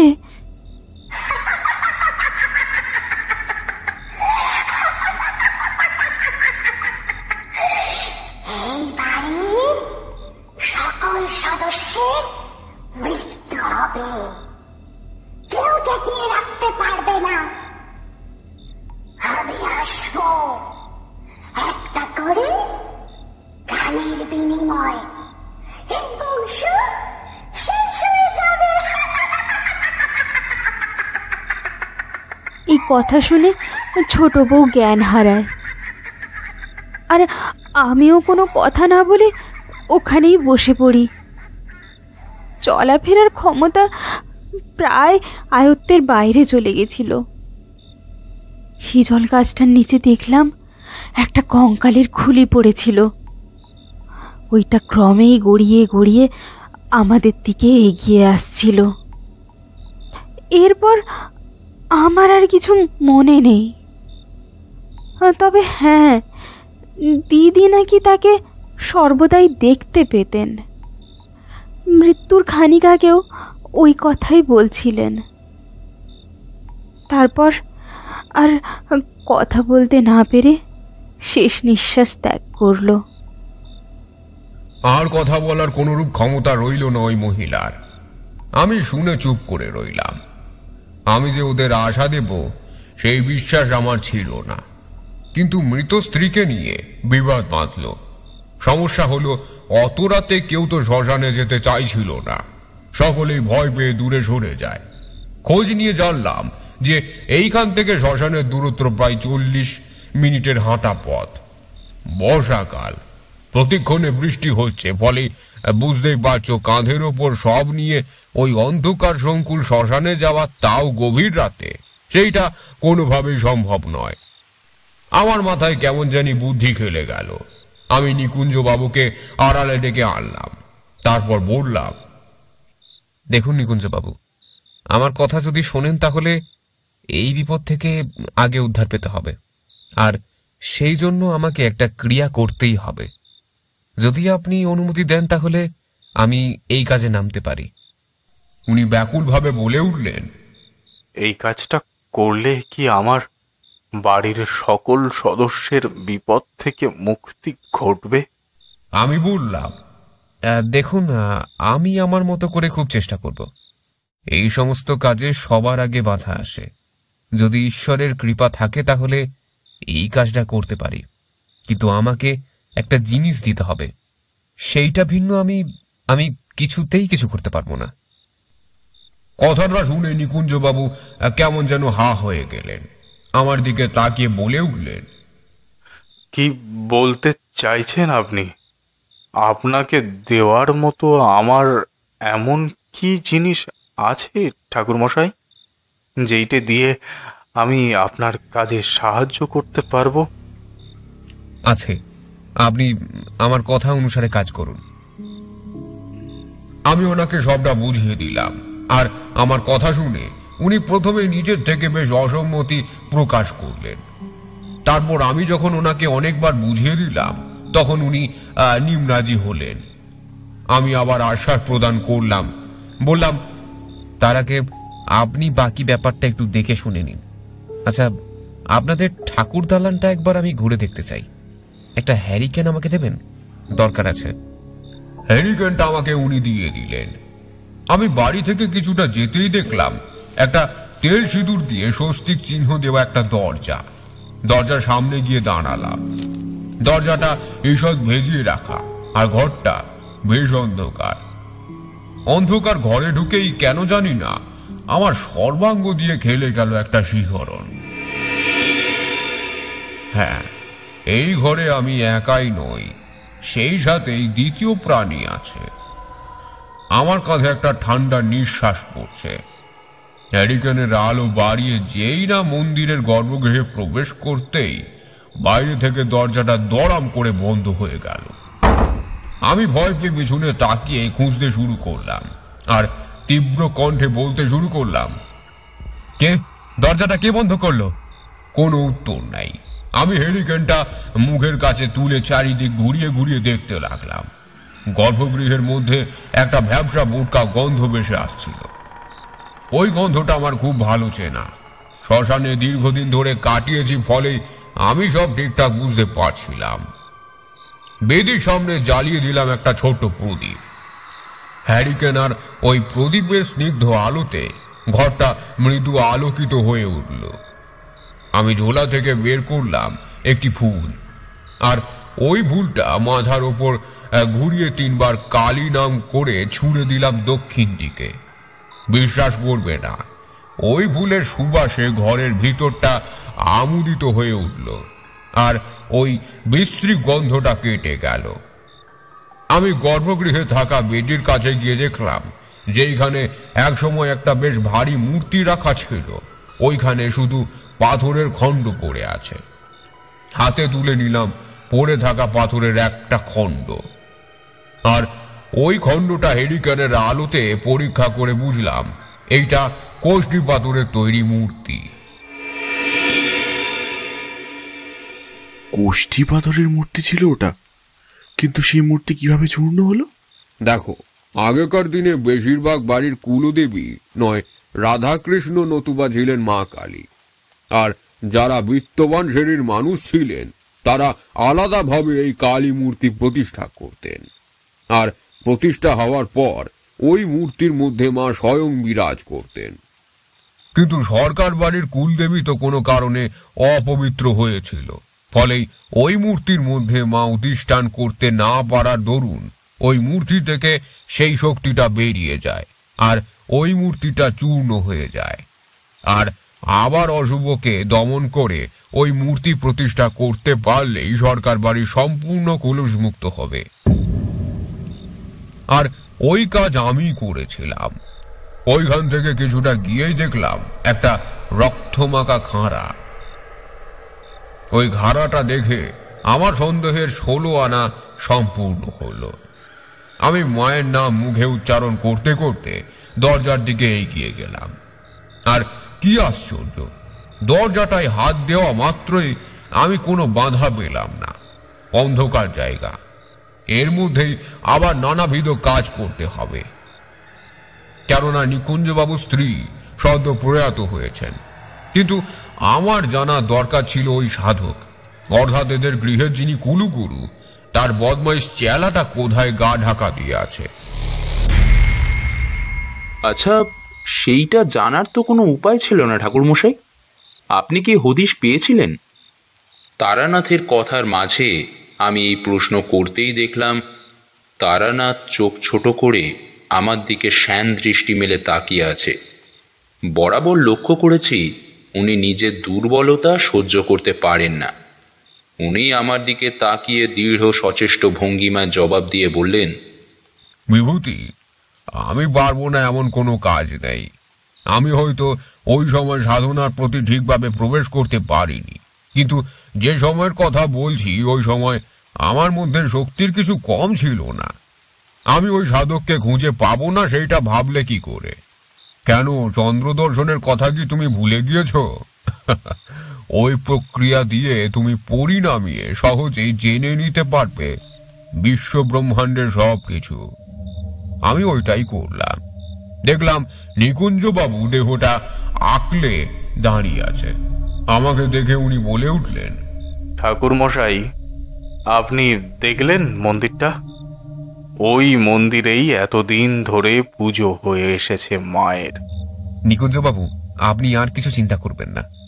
আমার কথা শুনে যদি চলেন তাহলে খুব তাড়াতাড়ি ওই মন্দিরে আবার মায়ের পূজা হবে। মা আদ্যাশক্তি মহামায়ায় এসে ওই অপশক্তিকে দমন করে দেবে। আপনি শুধু ঈশ্বরের প্রতি ভক্তি রাখুন। ঠিক আছে ঠাকুর মশাই, আপনার আজকের থাকার জন্য একটা ব্যবস্থা করে দিই তাহলে। না, আমাকে এইখানে মৃতদেহের কাছে থাকতে দিন। আপনারা যে যার মতো শুয়ে পড়ুন। আমি অনেক শ্মশানে শ্মশানে ঘুরে বেরিয়েছি, সুতরাং আমার কোনো সমস্যাই হবে না। আমি গণ্ডি কেটে রাখছি, আর এই দেহটা কালকে ভোরের আলো ফোটার সাথে সাথেই পুড়িয়ে দিতে হবে। বেশিক্ষণ ফেলে রাখা ঠিক হবে না। আমি সাধু সন্ত মানুষ, তাই ওরা আমাকে অবিশ্বাস করলো না। আমি ঠিক করলাম শ্বেতচন্দনের গণ্ডি কেটে রাখবো, আর এক পাশ থেকে সময় গুজরান করে কাটিয়ে দেব। আমার কথা শুনে নিকুঞ্জবাবু আবার আপত্তি করলেন। আমাকে স্পষ্ট বললেন, না না ঠাকুর মশাই, এইটা আপনি ঠিক করছেন না। মৃতদেহের পাশে আমি থাকব।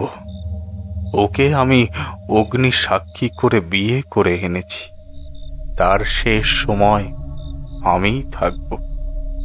আর তার থেকে বড় কথা হলো যে আপনি আমার বাড়ির অতিথি।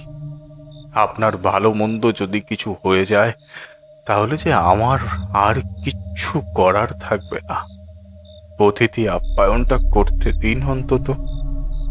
আমি প্রথমে ভেবেছিলাম যে ওনাকে বাধা দেব, কিন্তু তারপর ভাবলাম যে থাকুক, বাকি রাতটুকু না হয় গল্প করে কাটিয়ে দেয়া যাবে। কিন্তু যে অভূতপূর্ব ভয়ঙ্কর অভিজ্ঞতার জন্য আমরা প্রস্তুত থাকার দরকার ছিল, ওইটাই আমি জানতাম না।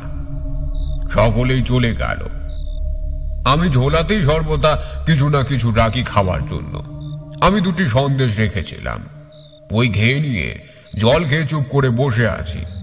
আমার পাশেই নিকুঞ্জবাবুর স্ত্রীর মুখ অব্দি ঢাকা চাদরের দিকে এক দৃষ্টে তাকিয়ে আছি। বাইরের বৃষ্টির গতি বেড়েছে, তন্দ্রা মতো এসে গিয়েছিল। ঘরের মধ্যে জ্বলতে থাকা হ্যারিকনের শিকাটা মৃদু করে আমি চোখ বুজে পড়ে আছি। ওই সময়েই তন্দ্রা ছুটে গেল। স্পষ্ট দেখলাম যে বিবর্ণ মুখে তাকিয়ে আছে নিকুঞ্জবাবু। নিকুঞ্জবাবু চোখ মুখ আতঙ্কে কেমন যেন হয়ে গিয়েছে। সেই সাথেই এও দেখলাম ওনার বুকের উপর বসে আছে একটা ছেলে। ছেলেটা আর কেউ নয়, তার নিজের হারিয়ে যাওয়া ছেলে। সে তার বাবার গলা টিপে ধরছে। আমার দিকে হাত বাড়িয়ে আছে নিকুঞ্জবাবু।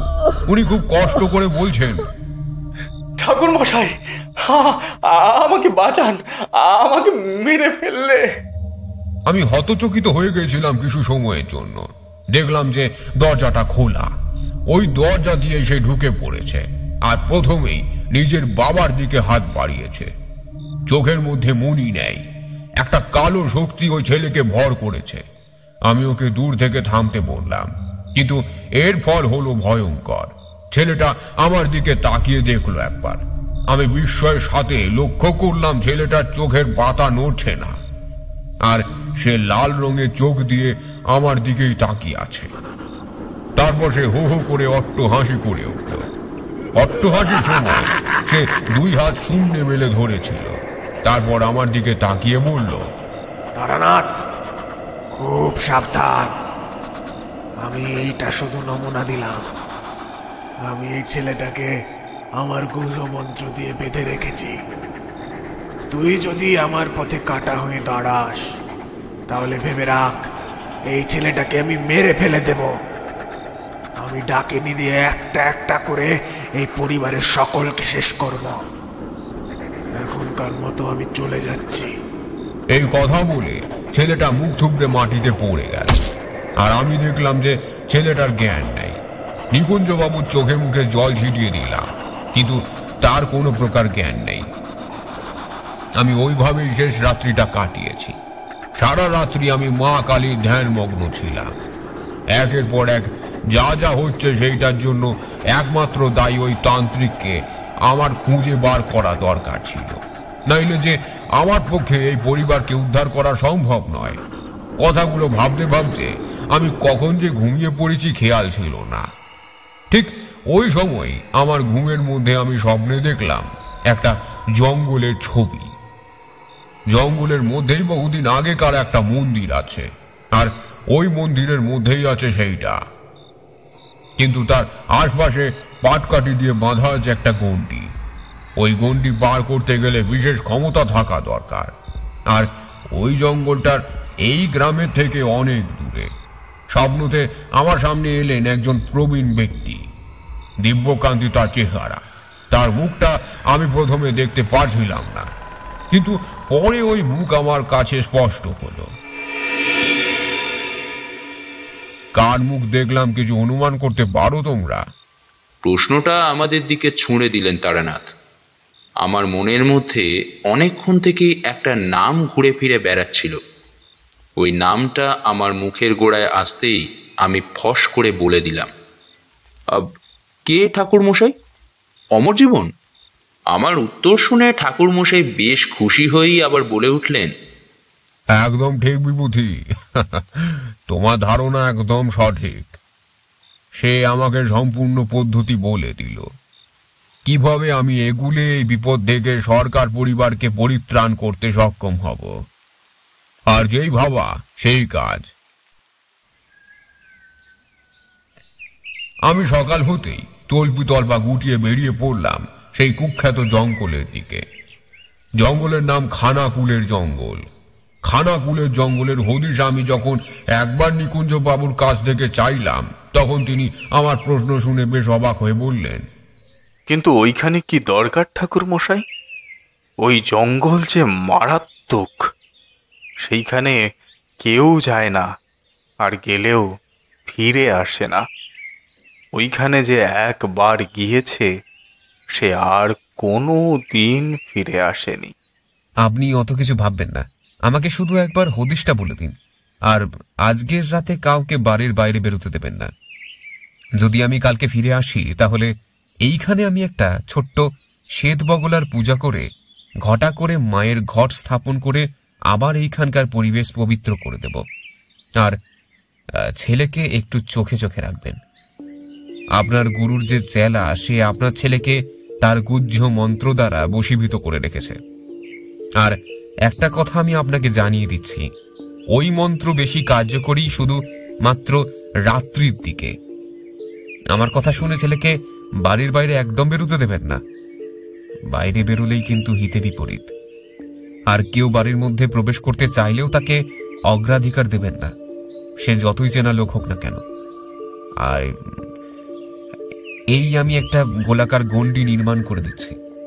দরকারে আপনি হয়তো বাড়ির বাইরে দিনের আলো থাকতে থাকতে গেলেন, কিন্তু অন্ধকার নেমে আসছে বুঝতে পেরেই দ্রুত চলে আসবেন। আর দাঁড়াবার সময় হলো না। আমি এইবার দ্রুত দিনের আলো ফোটার সাথে সাথেই অদূরে থাকা একটা মুদির দোকান থেকে চিড়ে গুড় কিনে খানাকুলের জঙ্গলের দিকে রওনা হলাম। খানাকুলের জঙ্গলটা হেঁটে গেলে তাও তোমার লেগে যাবে ঘন্টা খানেকের মতো। আমি প্রথমে ভেবেছিলাম যে গরুর গাড়ি করে যাব, কেননা অতটা পথ পাক্কা মাইল দুয়েকের মতো রাস্তা। কিন্তু গ্রামের যে কটা গরুর গাড়ির চালক আছে, কেউ আমার প্রস্তাবে রাজি হলো না। উল্টে আমার দিকে সন্দেহের চোখে তাকাতে শুরু করলো। বুঝলাম এরা আমাকে ওইখানে নিয়ে যেতে পারবে না, অজ্ঞাত কোনো ভয়। কিন্তু একজন অতি বৃদ্ধ গারোয়ান আমাকে বলল, সেইখানে আপনি কেন যাবেন?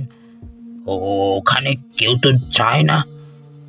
আমরা এর আগে যতবারই গিয়েছি, ফিরে আসার সময় ততবারই আমাদের কারোর না কারোর প্রাণ সংশয় হয়েছে। তাই আমাদের রেহাই দিন, আর আপনি যাবেন না। আমি তার কথায় কর্ণপাত করলাম না। দরকার মতো কিছু তান্ত্রিক উপকরণ সংগ্রহ করলাম। কি কি উপকরণ ছিল ঠাকুরমশাই? আমি বললাম। ঠাকুরমশাই উত্তর দিয়ে বলল, দেখো, আমার মূল ইচ্ছে ছিল ওই জঙ্গলে একটা ছোট্ট ক্রিয়া করার। খানাকুলের জঙ্গলের পাশ দিয়ে বয়ে গিয়েছে ছোট্ট প্রবাহিনী নদী।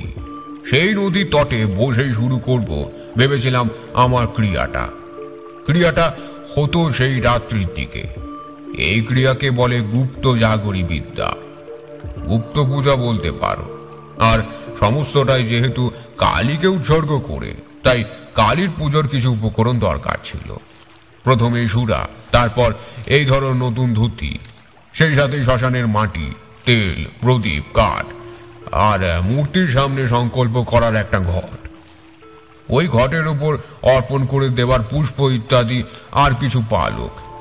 ওই পালক দিয়ে আমি ভোজ্যপত্রের ওপর শত্রুর নাম লিখে দিলে ওই তন্ত্রটি শেষ হয়ে যাবে।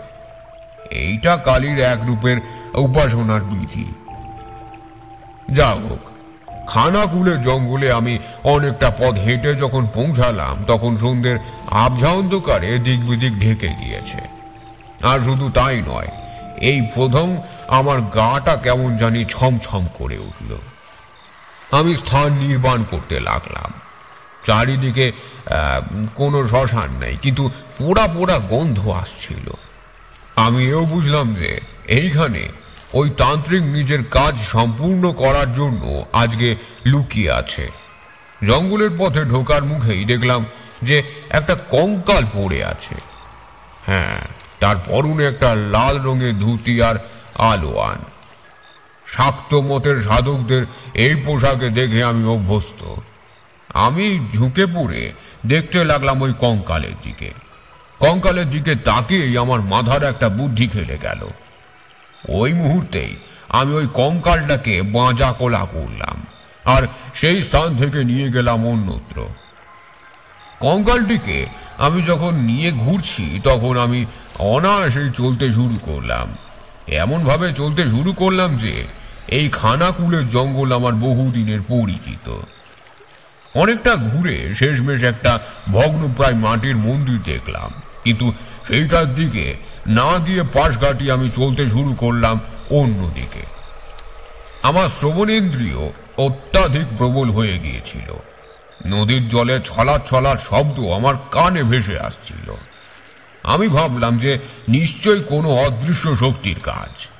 আমি রন্ধ্রে রন্ধ্রে অনুভব করছিলাম সেইটা। শেষমেশ আমার কথাই ঠিক হলো। নদীর ওপর থেকে একটা প্রাকৃতিক সাঁকো আছে, অর্থাৎ কয়েকটা গাছের ডাল এমনভাবে নদীর এই প্রান্ত থেকে ওই প্রান্ত অব্দি গিয়েছে যে সেইটা দেখলে সাঁকো বলেই মনে হয়। ওই প্রান্ততে আছে জমি। আমি ওই অদৃশ্য শক্তির বলে ওই জমির দিকে চলে গেলাম, কিন্তু আমার ধারণার বাইরে ছিল যে ওইখানে গিয়ে আমাকে চমকে যেতে হবে। আমি কি দেখলাম জানো? সেইখানে আগে থেকেই নানাবিধ পূজার সামগ্রী আছে। অনেক আগেই সেইখানে কেউ পূজা করেছে। কিছু পোড়া কাঠ আর পুঁথিপত্তরের অংশ, বেশিরভাগটাই তোমার পুড়ে গিয়েছে। আর একটা মাটির ডেলা, ওই ডেলাটা দেখে মনে হচ্ছিল যে সেইটা দিয়ে তোমার প্রতিমা তৈরি করতে চেয়েছিল কেউ, কিন্তু সেইটা হয়ে ওঠেনি। আমি এক কাবলা মাটি তুলে নিলাম, তারপর চোখ বন্ধ করে গুহ্য কিছু তন্ত্রের মন্ত্র পাঠ করলাম, আর আমার ওই কাজ সম্পূর্ণ হলো। যৌগিক বলে জেনে ফেললাম যে সেইখানে গ্রাম থেকে বাঁচাবার জন্য অন্য দূর দেশ থেকে একজন সিদ্ধ তান্ত্রিকের আবির্ভাব হয়েছিল, কিন্তু সে নিজের কাজ সম্পূর্ণ করার আগেই তাকে কেউ গলা টিপে মেরে ফেলে যায়। এই কথাটা ভেবেই আমি শিউরে উঠলাম। বিভোর হয়ে গিয়েছিলাম এই ব্যাপারটা চিন্তা করতে করতে। আর সেই সময় আকাশের দিকে উড়ে যাওয়া একপাল কাকের কর্কশ ধ্বনি আমার কানে এসে প্রবেশ করতেই আমি হুঁশ ফিরে পেলাম। তড়িঘড়ি আমি ওই জায়গা থেকে গুছিয়ে নিলাম। জঙ্গলের বাইরে কিছু শুকনো গাছের ডালপালা সংগ্রহ করে আর নিজের সাথে আনা জিনিসপত্রগুলো গুছিয়ে নিলাম। আমি যখন কাজ করছি ওই সময় দূর থেকে শুনলাম একটা তীব্র হুঙ্কার, ঠিক যেন কোনো মানুষের গলা ছুরি দিয়ে ছিঁড়ে পেলে যেই শব্দটা বের করা যায় তেমনটাই হচ্ছে। আমি আকাশের দিকে তাকিয়ে রইলাম, প্রণাম করলাম সূর্যদেবকে। আকুল হয়ে আমি যে ঈশ্বরকে ডেকেছি সেই দিনটার জন্য। যেইখান থেকে ওই জান্তব শব্দটা হচ্ছিল সেই দিকে তাকিয়ে দেখলাম বাইরের দিনের আলো থাকতেও জঙ্গলের ভিতরটা পুরোপুরি অন্ধকার হয়ে যাচ্ছিল। ওই দিকে তাকাতেই আমার কেমন জানি না আবার গা ঝমঝম করে উঠল। ভিতরটা অস্বাভাবিকের তুলনায় আরো অনেক বেশি অন্ধকার দেখাচ্ছিল। আর শুধু তাই নয়, আমি মনে মনে প্রস্তুত হতে লাগলাম যে আমি ক্রিয়া শুরু করলেই ওই দিক থেকে যে বিরুদ্ধ শক্তি আমাকে মৃত্যুদণ্ড দেওয়ার জন্য তৎপর হয়ে উঠবে এইটা আমার স্পষ্ট ধারণা ছিল। আমি সমস্ত দিক আড়াল করে দিলাম মন্ত্রপুত গণ্ডি দিয়ে। তারপর রাতের জন্য অপেক্ষা করতে লাগলাম আর ধুনি জ্বালাবার জন্য কাঠকুঠো জড়ো করতে লাগলাম। এইবার রাতের অপেক্ষা। কেন রাতের অপেক্ষা কেন? আপনি তো সমস্ত উপকরণ সংগ্রহ করে রেখেছিলেন, তখনই তো শুরু করতে পারতেন। কিশোরী কৌতূহলী হয়ে জিজ্ঞাসা করল। তারানাথ কিশোরীর এই ছেলে মানুষই প্রশ্ন শুনে হেসে কুল না পেয়ে একটা সিগারেট ধরিয়ে বলল, সবকিছু বললে কি হয়? তন্ত্র আর জ্যোতিষ এই দুই শস্ত্রতে দিনক্ষণ সময়ের গুরুত্ব আছে সেইটা জানো তো। আমি তখনই ইচ্ছে করলেই কাজটা শুরু করে দিতে পারতাম না হে। সময়টা ছিল মাঝরাতের দিকে। ওই সময় দেবী আমাকে ইঙ্গিত দিলেই তবেই কাজটা করতে পারতাম। উপযুক্ত সময় ভিন্ন কোনো তান্ত্রিক ক্রিয়ায় সুসম্পন্ন হয় না হে, যার জন্য আমি 2 বারের বেশি সব সাধনা করতে পারলাম না আগেই বলেছি। সে যাই হোক, ওই দিন আমি যখন বসে আছি আর সময়ের জন্য প্রতীক্ষা করছি, ওই সময় পরিবেশটা আরো গুমোট হতে শুরু করলো। মাথার উপর মেঘ জমতে শুরু করলো, কিন্তু ওই সময়টা আদেও বৃষ্টি বাদলার নয়। আর দূরে সেই বনের মধ্যে অদ্ভুত অদ্ভুত একটা শব্দ হতে লাগলো। জঙ্গলের মধ্যেকার শীতল বাতাস এমন ভাবে চারিদিকে ছড়িয়ে শীতল আমেজ তৈরি করলো যে তোমাকে বলে বোঝাতে পারবো না। দূরে কাউকে দাঁড়িয়ে থাকতে দেখলাম, কেননা অন্ধকার জঙ্গলে কেউ তো নেই। আর ঘন অন্ধকারে ওইভাবে কার চোখ জ্বলছিল সেইটা আমি বুঝতে পারলাম না। আমি বেশ শক্ত করে বসে পড়লাম। সামনে দেবী রূপে কল্পনা করেছি একটা ঘটকে আর তার উপর রাখা নারকেল। পরিবেশটা ক্রমেই ঠান্ডা হয়ে আসছিল, আর তোমাদের বলতে পারি যে ধ্যান করতে করতেই আমি শুনলাম পায়ের শব্দ। যে সাঁকোটা পার করে চলে আসা যায় ওই অংশে সেইখানে সাঁকোর উপর দাঁড়িয়ে থাকতে দেখলাম একটা জীবন্ত বিভীষিকাকে। উফ, সে কি ভয়ঙ্কর! হাতের মধ্যে ধরে আছে একটা কাটা মুন্ডু, রক্তবর্ণ ওই চোখের মধ্যে লেগে আছে রক্ত পিপাসা। ওই পিপাসা দেখেই মনে হচ্ছিল বহুদিন পর যেন ওই ক্ষুধার্ত রাক্ষসের তৃপ্তি হবে। সে আমার কাছে এগিয়ে আসতে গেল দুই হাত বের করে, কিন্তু কিছু দূর এসে ঠিক সাঁকোর প্রান্তে বাধা পেল, কেননা আমি ওই অংশে দিয়ে রেখেছিলাম গণ্ডি। শুভ শক্তির দ্বারা ওই করে রাখা গণ্ডি পেরিয়ে কোনো অশুভ শক্তির সাধ্য নেই যে আমাকে মারতে আসে। সে না জেনেই ওই গণ্ডির মধ্যে পা দিয়ে দ্রুত ঝিটকে পড়ল মাটিতে। তখনই ঝোপের আড়ালে ডেকে উঠল এক পাল শিয়াল, আর আমার সামনে নিভু আঁচে জ্বলতে থাকা ধুনিটা দপ করে আগুনের ফুলকির মতো বিরাট হয়ে ঊর্ধ্বগামী হলো। অথচ সেইখানে ছিল না বিন্দু মাত্র কাঠ। আগের দেওয়া কাঠগুলো পুড়ে গিয়েছে কখন, আগুন প্রায় নিভে আসছে। আসলে এইটাই ছিল ইঙ্গিত, আর ওই ইঙ্গিতটা আমি বুঝতে পেরে এই কাজে নেমে পড়লাম। বিস্ফারিত দৃষ্টি মেলে কিশোরী সেন এইবার জিজ্ঞাসা করল, আর আপনার এই কঙ্কালটার কি হলো? ওই যেটা আপনি নিজের সাথে করে বয়ে এনেছিলেন, আর ওইটা দিয়ে কি কাজ ছিল? ওই কঙ্কালটা তখন এক পাশে শুইয়ে রেখেছিলাম। আগে পূজা করতে হবে আর পরিবেশে নিয়ন্ত্রণ আনতে হবে, তারপর অন্য কথা। আমি এইবার সামনে পেতে রাখা ওই ঘটে আলতা সিঁদুর গুলে একটা বিশেষ চিহ্ন আঁকলাম, আর ওই অঙ্কন প্রণালী চলাকালীনই আমার মনে মনে মা কালীর ওই উগ্র রূপের স্তুতি আওড়াচ্ছিলাম। কিন্তু ঘট স্থাপন করা কি আর চারটিখানি কথা হে?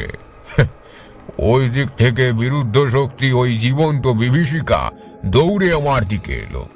সাঁকো দিয়ে আসার ক্ষমতা নেই, তাই সে একেবারে জলের মধ্যে ঝাঁপ দিলে ঝপাং করে, আর ওই সে জল কেটে এগিয়ে আসছে আমার দিকে।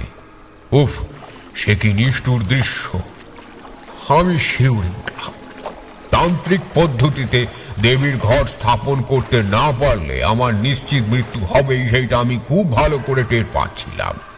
আমার মনটা বারবার বিভীষিকার দিকে চলে যাচ্ছিল। আমি তবু বিভিন্নভাবে ওই গুপ্ত মন্ত্রের বন্ধনে ওই ঘরটার উপর চিহ্ন এঁকে দিলাম, আর তার উপর যেই না নারকেলটা রাখতে গেলাম, ওই সময় কার যেন একটা ঠান্ডা নিঃশ্বাস পড়ল আমার কাঁধের উপর। পেছন ঘুরে তাকাতেই আমার একদম সাহস হলো না। নিশুতি রাতের ওই সময় আমি একাই বসে আছি।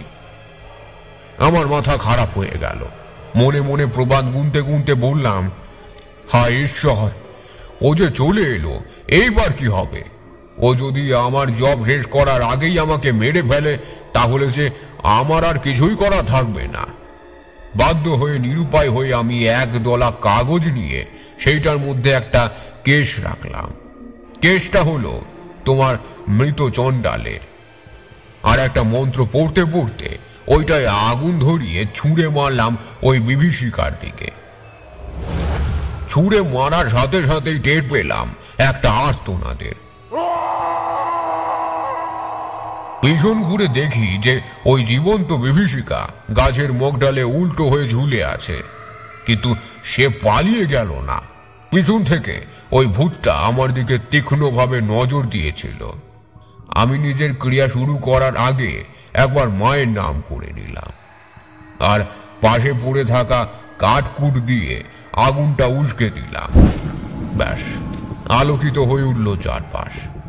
কিন্তু পূজা শুরু করে যেই আমি কলা পাতায় রাখা নৈবেদ্যটা মায়ের উদ্দেশ্যে অর্পণ করতে যাব, সেই সময় হুঙ্কার পেছন থেকে ভেসে এলো।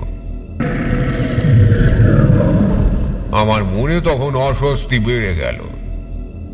এই বর্ণনাটা তোমাদের হয়তো শুনে অনেক সহজ বলে মনে হচ্ছে, কিন্তু আমার ওই দিনের কাটানো রাত্রিটা আজকের দিনে মনে পড়লে বুকটা এখনো কেঁপে ওঠে। এইবার ওই ভূতটাকে দেখলাম আমার দিকে গাছ থেকে নেমে এগিয়ে আসছে। আমি ওই দিকে ভ্রুক্ষেপ না করে একটা জবা যেই না ঘটে মন্ত্রপুত করে দিতে গিয়েছি, ওই সময় ওই ভূতটা আমার দিকে ঝাঁপিয়ে পড়ল। গন্ডি আমি খুব ভালো করে রেখেছিলাম, কিন্তু আমার অসাবধানে গন্ডির থেকে আমি কিঞ্চিত বেরিয়ে গেলাম। আমি আবার ওইখানেই যেতে চাইলাম, নিজের আসনের দিকেই যেতে চাইলাম, কিন্তু একটা অট্ট হাসি শুনলাম সেই সময়। আর আমার সামনেই দাঁড়িয়ে থাকতে দেখলাম সেই ভূতটিকে। ভূতটা কারুর দেহ ধারণ করে আমার সামনে দাঁড়িয়ে আছে। তারপর অট্টহাসি শুনলে তোমার মনে হবে যে চোখের সামনে জীবন্ত বিভীষিকা দেখছি। আমি হাউমাউ করে চিৎকার করে উঠলাম। কি করব বুঝতে পারলাম না। একটু একটু করে শুয়ে থাকা কঙ্কালের দিকে এগুতে লাগলাম। ওই কঙ্কালটাই আমার একমাত্র ভরসা। তারানাথ শেষ হয়ে যাওয়া সিগারেটটায় জোরপূর্বক একটা টান দিয়ে ছাইদানি রূপে ব্যবহৃত ওই নারকেলের মালায় গুঁজে দিয়ে বলল, আমার তর্জনীতে লেগেছিল কিছুটা তেল সিঁদুর। আমি আগেই ঘর স্থাপন করে দেবীকে আহ্বান করে দিয়েছিলাম, কিন্তু এতটা সময় লাগছে কেন ওই কথাটাই বুঝতে পারলাম না। ওই ভূতটা আমার দিকে গলা টিপে ধরতে এলো, কিন্তু আমিও ওই আলিঙ্গন থেকে নিজেকে মুক্ত করে ওই কঙ্কালে ফাঁকা কপালে তেল সিঁদুরটা লেপে দিলাম। আর ওই বীজ মন্ত্রটা আমার মুখ থেকে ফস করে বেরিয়ে এলো। তারপর আমি পেছন ঘুরে চোখ বুজে রইলাম। মনে মনে প্রস্তুত হয়েই ছিলাম যে মৃত্যু আমার নিকটেই আছে। কিন্তু মিনিট দুই অতিক্রান্ত হওয়ার পরেই দেখলাম যে আমার গায়ে আঁচড় অব্দি লাগেনি। উল্টে একটা খটখটে শব্দ শুনলাম। আমি ধীরে ধীরে তাকালাম সামনের দিকে, আর শুধু তাই নয়, যা দেখলাম আমার সামনে আশ্চর্য কাণ্ড ঘটে গেল। ওই রক্তবস্ত্র পরিহিত ওই কঙ্কালটা একটু একটু করে উঠে দাঁড়াচ্ছে। তার উঠে দাঁড়াবার ধরন দেখে মনে হলো কোনো অদৃশ্য শক্তির বলয় কঙ্কালটাকে তুলে দিচ্ছে। সে দাঁড় হচ্ছে দেখে সামনে দেহধারী ভূতটা পর্যন্ত ভ্যাবা ছেকা খেয়ে গেল। তার চোখ বিস্ফারিত হয়ে গেল। এইবার ওই কঙ্কালটা শটান ঝাঁপিয়ে পড়ল ওই দেহধারী জীবটার দিকে। তারপর শুরু হলো প্রচন্ড সংঘাত। ওই সংঘাতের বর্ণনা আমি আর নাই বাদিলাম। তাদের সংঘাত পর্ব চলাকালীন আমি নিজের জপ ধ্যান শুরু করলাম, আর তারপর সেই সাথেই নিজের পূজাটা শুরু করলাম। আমি যখন দরাজ কণ্ঠে মন্ত্রপাঠ করছি, ওই সময় দেখা গেল ওই দেহধারীটা লড়াইয়ের মাঝখান থেকেই আমার দিকে এগিয়ে আসছে, আর আমার দিকে আক্রমণ করতে চাইছিল। কিন্তু আমার ততক্ষণে পূজার শেষ ক্রমে চলছে। আমি ওই ক্রিয়া ধুনির কিছুটা পোড়া কাঠের ছাই দিলাম ছুঁড়ে ওই দেহধারীর দিকে। ওই ছাইয়ের ধোঁয়া তার গায়ে লাগতে সে হাউমাউ করে উঠল আর মাটিতে লুটিয়ে পড়ল। ব্যাস, তারপরেই একটা আশ্চর্য ব্যাপার লক্ষ্য করলাম। দেখলাম আসলে ওইটা কোনো দেহধারী প্রেত নয়। তার ওই দেহটা ক্রমেই পাল্টে গিয়ে সে সাধারণ মানুষে রূপান্তরিত হলো। দেখে শুনে মনে হলো সে একজন তান্ত্রিক। তার পরনে কালো রঙের ধুতি, বুক ভর্তি চুল, তার মুখে সবে গোপ দাড়ি হতে শুরু করেছে। সে হাতে শক্ত করে ধরে আছে একটা কিছু। আমি কাছে গিয়ে তার দিকে মন্ত্রপুত জল ছোঁয়াতেই তার দেহে দাউ দাউ করে নিজে থেকে আগুন জ্বলে উঠল, আর তার দেহটা ভস্মে পরিণত হলো। অদূরে ছিল হোগলার একটা ছোট্ট জঙ্গল। সেইখান থেকে একটা শিরশির করে বাতাস বইতে শুরু করেছে, আমি মনে মনে প্রশান্তি পেলাম। এতটা বলে তারানাথ থামল। তারপর দরজার কাছে গিয়ে দরজাটা খুলে দিতেই ঘরের মধ্যেকার গুমোট ভাবটা ক্রমেই কেটে গেল। উনি পিছনে 2 হাত রেখে পায়চারি করতে করতে বললেন, এইখানেই গল্পটির সমাপ্তি ঘটে যেতে পারত, কিন্তু সেইটা হলো না। তার জায়গায় আরেকটা কাজ বাকি ছিল। আমি একটা কোদাল নিয়ে ওই খানাকুলের জঙ্গলের দিকে চলতে শুরু করলাম। জঙ্গলটা দুর্ভেদ্য ছিল। দিনের আলো না ফুটলে সেইখানে চলা আমার পক্ষে সম্ভব ছিল না। আমি পূজার সমগ্র উপকরণগুলো একসাথে সাজিয়ে তারপর সেইগুলো ভাসমান নদীর জলে ভাসিয়ে দিয়ে দিনের আলো একটু একটু করে ফুটে ওঠার পর সেইখানে গেলাম। ফর্সা হয়ে এলেও দিনের আলো আবঝাভাবে ফুটে উঠেছিল। ওই কঙ্কালটা পুনরায় জীবন্ত হয়ে কোনো কথা না বলে আমাকে পথ দেখিয়ে নিয়ে চলল। আমি তার পথ অনুসরণ করে চলতে চলতে দেখলাম একটা মাটির মন্দির, আর সেইখানেই প্রবেশ করলো ওই কঙ্কালটা আগে। তারপর আমি নিজে গিয়ে দেখলাম যে সে একটা জায়গা আমাকে দেখিয়ে দিচ্ছে। বুঝলাম ওই দুষ্টু তান্ত্রিকটা আমার আগেই সরকার বাড়ির পূজার দান বাক্সটা মাটির নিচে পুঁতে ফেলেছে। আমি এক সাবুলের বাড়ি মারলাম ওই নরম মাটিতে, আর তারপর সেই মাটিটা খুঁড়ে বের করলাম বেশ মজবুত ধাঁচের একটা বাস্ক। বাস্কটা সেকেলে ওইটা খুলে দেখলাম তাতে বেশ কিছু টাকা পয়সা রাখা আছে, আর সেই সাথেই একটা গুপ্ত মন্ত্র লেখা আছে। ওই মন্ত্রটাই যে সেই বাড়ির কালীকে ভিড়িয়ে আনার মন্ত্র, সেইটা আমি বুঝে গেলাম। কঙ্কালটা আমার সামনে ঘুরে দাঁড়িয়ে এইবার কথা বলে উঠল।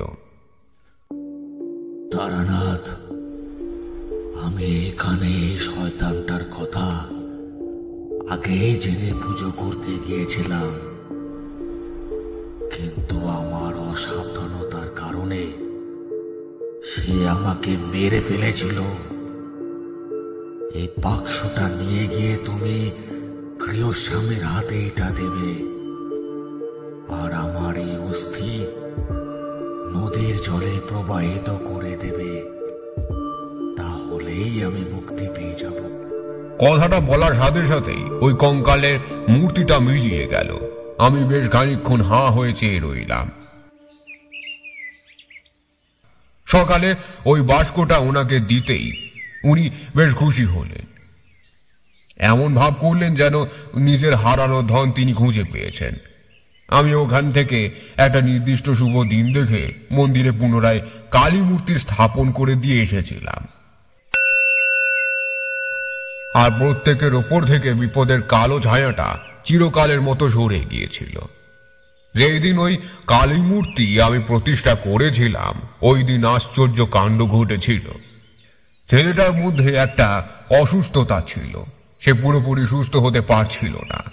আমি গ্রামের একজন পুরোহিতকে নিয়ে তার সাথে একসাথে বসে সম্পূর্ণ বৈদিক মতেই মায়ের সামনে পূজাটা করেছিলাম। এই পূজাটা হয়েছিল একান্তে, রাতের দিকে করেছিলাম। নিকুঞ্জবাবু আমার পাশেই বসেছিলেন চুপ করে। আমি মায়ের মন্ত্র পড়ছিলাম, আর আমার হাতে হাতে সবকিছু দিয়ে যাচ্ছিল পুরোহিত মশাই। আমি ছেলেটার কপালে একটা টিকা পরিয়ে দিয়েছিলাম। তারপর মায়ের দিকে তাকিয়ে বেশ কিছুবার জপ করলাম। দেখলাম মায়ের মূর্তিটা বেশ জাগ্রত হয়ে উঠেছে। ছেলেটাও ইতিমধ্যে যেন হুঁশ ফিরে পেয়েছে। তার শরীরে তখন বাসা বেঁধে আছে তার মায়ের আত্মা, আর অদূরেই সে জানলার পাল্লাগুলো সব ধাক্কা দিয়ে উঠল। আমাদের এই পূজাতে অনেক অশরীরীর যে সমস্যা হচ্ছে সেইটা বুঝতে পারলাম। অনেকক্ষণ ধরে ঘন্টা বাজাচ্ছি আর মায়ের সামনে ধূপ দেখাচ্ছি। ওই সময় ছেলেটার মুখ থেকে কথা বেরিয়ে এলো, পুজো বন্ধ করুন ঠাকুর মশাই, ও আমার ছেলে। আমি আমার কোলের ছেলেকে কিছুতেই এইভাবে ছেড়ে রাখতে পারবো না। আমার থেকে ওকে আপনি কেন আলাদা করতে চাইছেন? আমি ওকে জন্ম দিয়েছি।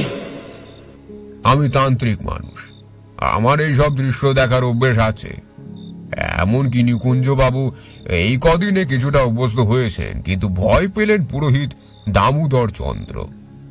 তিনি লাফিয়ে আসন ত্যাগ করতে যাচ্ছিলেন, আর উঠেই তিনি আড়ষ্ট কণ্ঠে বললেন,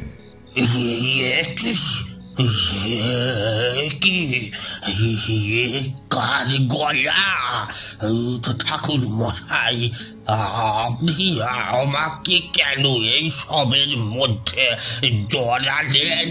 হ্যাঁ, আমি আমার স্ত্রী পুত্র নিয়ে শান্তিতে থাকি, আর আমারও প্রাণের মায়া আছে। আপনি নিজের আসনে বসুন, বাকিটা আমার উপর ছেড়ে দিন। উনি শান্ত হয়ে বসে পড়লেন।